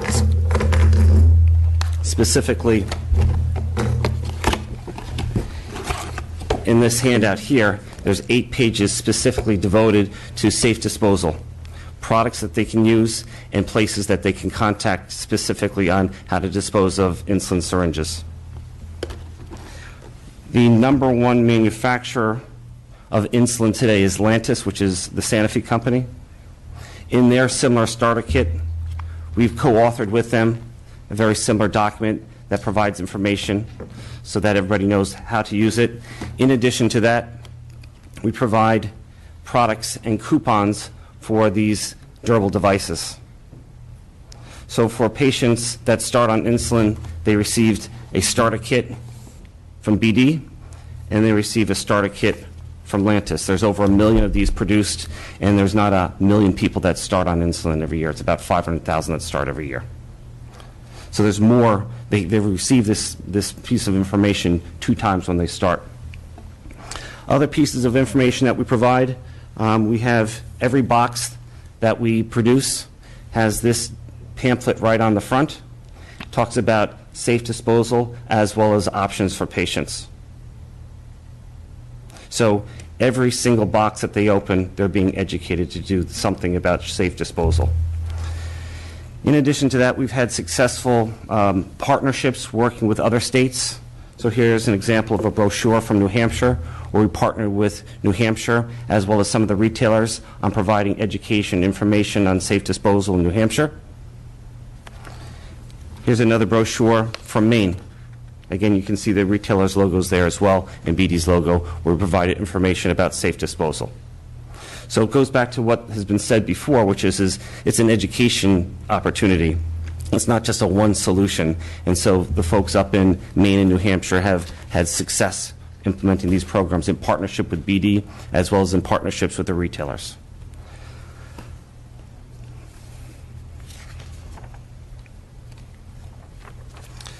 Other information that we provide is we provide a 24-hour call-in number where patients have the opportunity to call and receive information via recording, or during business hours, that same information is provided with a live person that can direct them specifically to local municipality options for disposing of sharps.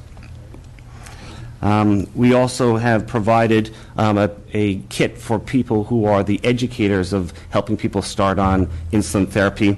And in that kit, we provide them similar material as this. We also show them these durable containers. We talked about some of these. I think these were depicted before.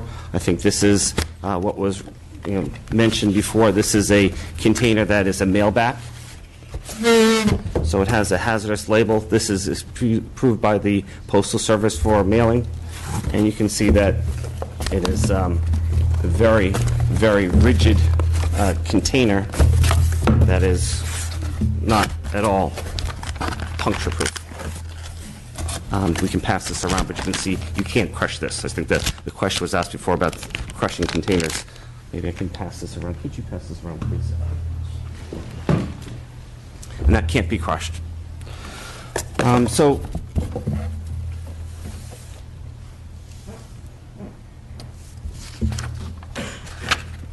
in closing, you heard that BD has a strong partnership with both the educators, the retailers, other states on providing solutions for patients. Just last year, we teamed up with the California Nurse Association on legislation to promote the safe handling of sharps to reduce risks to healthcare workers. And in fact, the Health Committee unanimously passed the legislation, which was signed into law by Governor Brown. Thank you for your time, and I am prepared to ask or answer any questions you might have at this time. All right, well, thank you. Questions from committee members? Mr. Stone. So, I mean, this is great. Because the pieces that come off of this, and thank you for sharing them around, I didn't stick myself with any of that stuff. So what do you recommend? I didn't get a chance, I did take a chance to look at your website, but I haven't really didn't get a chance to take a look at the materials there. And on your website, you do talk about even when you clip off the ends of needles, you recommend that they put the bodies be put in sharps containers, and so sharps containers seem to be a big part of your interaction with your end-use customers. It's an option. Yeah. What's been adopted by some of the states is either a sharps container like that, or in other states, in Massachusetts, New Hampshire, for example, they also put them in rigid detergent bottles.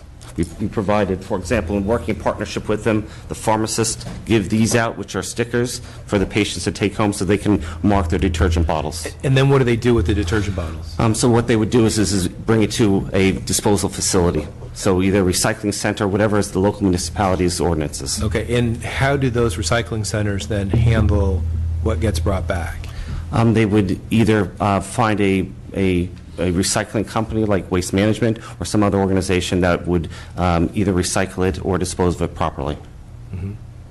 Because you are actually doing virtually everything that the bill asks, and I think that's great. I really laud your efforts, because getting something in the hands, and the issue with the container is it would be great to set sort of a standard with some kind of a marking, so that anybody in the waste system recognizes that, oh, that's a container that carries sharps.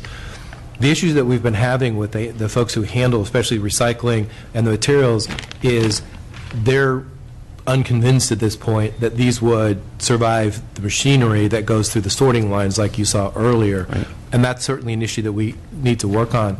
But the bill that has been proposed at this point, requires a container and really all of the education that you're doing. So I think that's great that you're working with the other states, and would hope that if this bill passes, you'll be a great partner in helping to provide a solution. Because again, and I'm fixated on a container, but what that container is, as long as it's puncture proof, as long as it meets the standard of those having to process it, then that's really what we're looking at. So you're right now doing pretty much everything that the bill asks to do. What we would hope is that everybody else, all the other manufacturers similarly situated to you, would be doing the same thing. Because you're spending some money, you're spending some effort, you're spending some time to educate and to be a part of a solution. But not all the folks in the industry are willing to do that. And so again, I really commend your efforts here, and if we can get everybody to be doing this, that's ultimately the goal. But then the next piece for California, once we get collection in containers and we get these known and we get information out there, then what? Like the mail-back program, there's some folks that think that's a great idea. I happen to think that that is an excellent idea, to be able to get sharps in a safe container, in a mail container, and then back to the manufacturer, back to a location where they can be dealt with appropriately and safely. Because the goal here, the consumer, the easier we make it for the consumers to deal with the sharps that they have, then they don't end up in Coke bottles and all those other places and then just disposed of because they don't know what else to do with them. And the harder it is for people to turn them over into whatever system it is, the less likely that they are. We're just trying to put the foundational pieces of that kind of a system together, and you provide an excellent example, so I want to say thank you. So thank you very much. I guess what I would say is that it's just not a sharps container, and provide a sharps container and you provided the solution, because these containers have been around for many, many years and we're still finding product in the waste stream. We are, because sharps containers, most drugstores have them, and they're back on a shelf somewhere. It's not advertised that they're available. There's no requirement that they be marketed or sold or given along with the sharps. And so there's a disconnect between the container and the sharps and then what somebody does with them. And so whether a consumer goes out and has to buy one if they're going to be responsible, or some other, we're asking them to go through steps. And what the bill does is it says that provide a container with the sharps so that we know at least the user has something that they can put the sharps in, all that other material in, and again, we then need to figure out what to do with it after that, because there's a whole infrastructure that probably needs to get put in place eventually about that. But this is that step that we get these containers around, and then we can do mail back, we can do any number of systems to get these where they, the full ones, where they need to go. Yep. To put in perspective, I'm not sure if this is of interest to the committee, but California represents about 10% of all of the sharps sales nationally. Mm-hmm. But you represent about 25% of all the sharps container sales. So you over-index already. So the message is getting out there in California more so than any other state. You lead all the states in the sales of sharps containers. You represent about, as I said, about 25% of the sales. Yeah. And again, that's just those who are buying it and the costs, because because you're in the injection molded business, you can create these fairly inexpensively. We buy those. We don't make those. Well, okay, somebody then does, but that's a good way. The more we get out there to sharps users, then I think the more we're working towards a real solution. All right, thank you very much. Any other comments or questions? Dr. Pan. So again, I want to thank everyone for their presentations. So in actually, Mr. Ward, in terms of the materials, are those sort of in terms of directions for how people dispose their sharps and so forth? Are those? I mean, is that something that is? I guess I assume that's something that goes to people nationally, for all the places you sell, or I mean, how specific does it get to specific in terms of California versus other states? So we have on our website as well as in our call center, and there's a phone number to call in where we can provide specific details by municipality. But we don't provide a book that says here's all the 50 states, municipalities, ordinances on how to dispose of them. It'd probably be a telephone book. Right. And then I guess the other question I have for Dr. Jason. So one of the things that when we started this hearing, because you presented about essentially non-healthcare situations in terms of needle sticks, and I know that you at least. How good, from your investigation, how good is the tracking of, I mean, you said you looked at the literature, we have these data, but I mean, what's the sampling, or how many people are these databases catching in terms of, because you said the numbers are very small, but of course that depends. If we're actually capturing every incident and the number's small, or depending on the sample size and how big that is a proportion of the sample size, the issue around non-healthcare infections and so forth. So your question is in terms of the sampling on in these surveys, right? How big are the samples of surveys? Per se are massive. Well, how massive is massive? Massive is not a number. Hundreds of thousands of records reviewed. There are also extreme quality checks. There are 4 different levels of quality checks that they do, and they're stratified on the basis of size of hospital, location of hospital. There are 4 different categories of hospital, and if we went into the outpatient, it would be similarly done. They're really quite elegant. The problem you come to with this kind of injury is really, well, the first obvious one is when you go in there are simply so few records.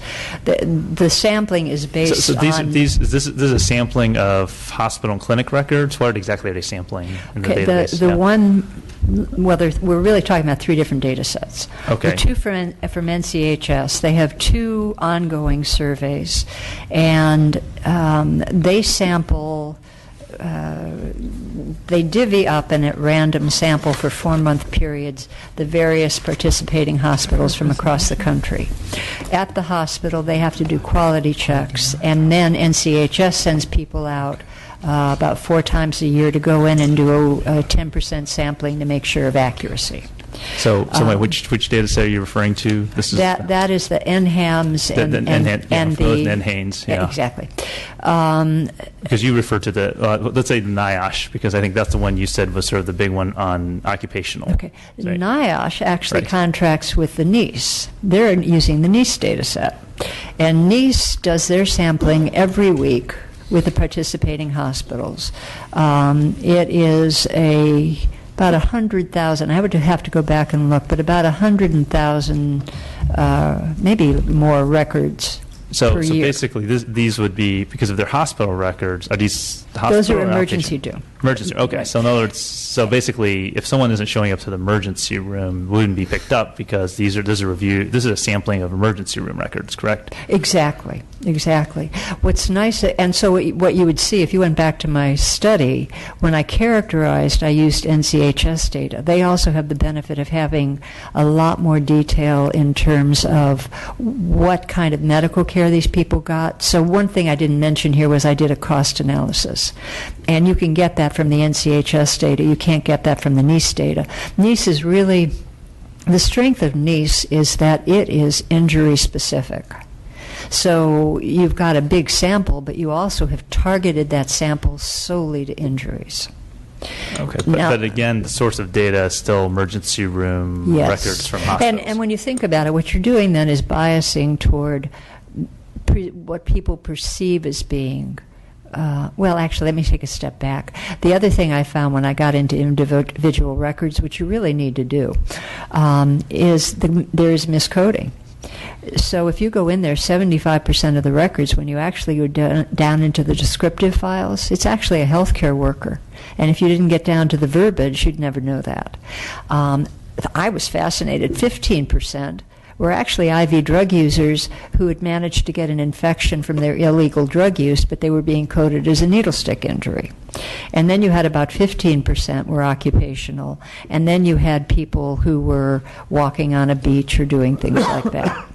But you really had to get into that verbiage and so if you see papers that come out, and I've seen this for instance, in some of the things quoted in relation to the waste management issues, those records are just looking at ICD codes, and you find you get over a threefold increase of what the actual rate is. But yes, that's why I say if they really want to target any and all injury, never mind if it's an important thing. Maybe I can't say that in public health I want to know every time somebody gets stuck. But if that is the goal, you should really go for that and do a prospective survey, because you're not going to find those in any data set. Yeah. So what I am hearing from you though is that the best data we have, which you've looked at, is probably inadequate, because basically for this purpose. Right, for this purpose, because it's looking at. I mean, it's not looking at the place. Someone gets stuck on the line. The first reaction would not necessarily be to send them to the emergency room. I mean, well, we don't know. Right, it'd be interesting. Right. Well, I mean, what we heard in the previous testimony, I understand, is they would again get referred to their occupational health site, right? Which may or may not. I mean, I wondered that. I don't have the data on that. Right. But now you had mentioned NIOSH, and that is an important point. NIOSH contracts with NICE to specifically look at occupational. And in 1999, they did. Well, so you're saying they're also collecting data from? Well, NICE is collecting their data. Okay, and what they had was more detail on things like workman comp, things like that. So that would suggest a lot of those people are going to emergency departments. They then went back, because they had so few numbers, and had to redesign their study, and they did a telephone survey. They still had inadequate numbers, but they at least could do a breakdown, and it was very much what you heard the gentleman say. The number one, I thought it was really very interesting, the number one group were paramedics, which I would have classified as healthcare. I'm going to try to refocus our conversation here. So basically, I mean, what I'm hearing you say is that the data sets that we have potentially are not capturing the type of data that we really want to look at, because we don't know for sure what percentage of people, when they get a needle stick, and I think we've heard from previous testimony that the natural thing, at least what the people in the industry are saying, is they're not going to the emergency room, they're going to somewhere else, occupational health, wherever within. Or not at all. Or not at all. So that means we're not capturing that data. Right, correct. Exactly. Correct. Okay, all right, just want to clarify that. And then I guess the other question I have for you is that, because you presented some data regarding basically the, in terms of what you think, I think, at least what I heard from your testimony is that essentially the risk for from these sharps of actually getting a serious infection, let's say assuming you're immunized against hepatitis B, because that was the one that was the most infectious, is very very, very small, right? I mean, that's right. So, and some of the reasons that you talked about. So, yet in the healthcare field, we spend a lot of money, actually, in terms of our waste disposal. I mean, so it's not just about the stick after you stick, and I've been in that place too. You draw blood from the patient, you do a procedure, and you accidentally stick yourself there. So beyond that, though, but even beyond that, it's not as if we throw our sharps into that sharps container, let it sit there for a week, and then we're fine. We can just, everyone treats it like it's biohazardous material. I mean, we put those symbols and everything on that, and hospitals spend a lot of money on disposing of those. Is in some senses, why is it that it's really high risk there and it's not so high risk? It's not really high risk there. So you're saying it's not risk there. Everything is relative. It is much higher risk than in a community. The reason I'm smiling is because I was involved and my husband were involved when those guidelines were made. And there are no absolute answers. Remember, when a patient is in the hospital, especially if you're talking about HIV, they usually are there because they've got a very high viral titer. That's not where you're seeing people who are at home. Just even if they have HIV, if they're living in the community on therapy, they now have very low titers, so they're not infectious.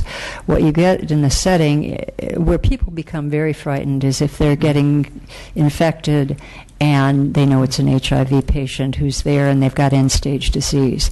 That is a very real risk. The issue that comes up that isn't really relevant to this, I think everybody probably wants to go home, but we could have a good discussion over a glass of wine, is the idea of universal precautions. I can tell you when they came out with the double gloving, and you know, you're a doc. Yes. It bothered me because I can't feel a vein on a child when I've got two gloves on, and if I got stuck, it was going to go through those gloves anyway. And I personally would argue, I don't understand that, but it's the rule, and so we do it.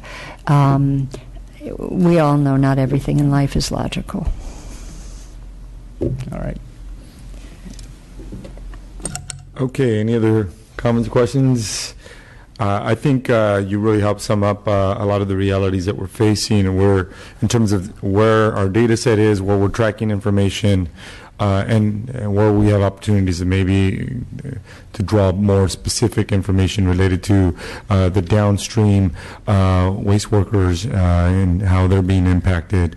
But I did find it quite interesting to hear about the life of a pathogen in a syringe. I think that's pretty important information to kind of keep in the back of our minds as we consider policies that are being brought before us. So I want to thank all of you for participating today. I want to thank everybody who's present and took their time to be here and to listen. For the participants, all your contributions were very important. We're certainly going to be weighing it all and taking it in as we work on policies that will help us develop safer approaches of protecting both our workers in the healthcare industry and our downstream workers in the waste management element of our world. I think it's critical that we hear from the industry experts, and it was important to make sure that we not only hear from the workers at the downstream, but that we heard from you as producers and from the medical experts as well. So with that, I want to thank everybody. Unless there's any other questions or comments, this meeting is now adjourned.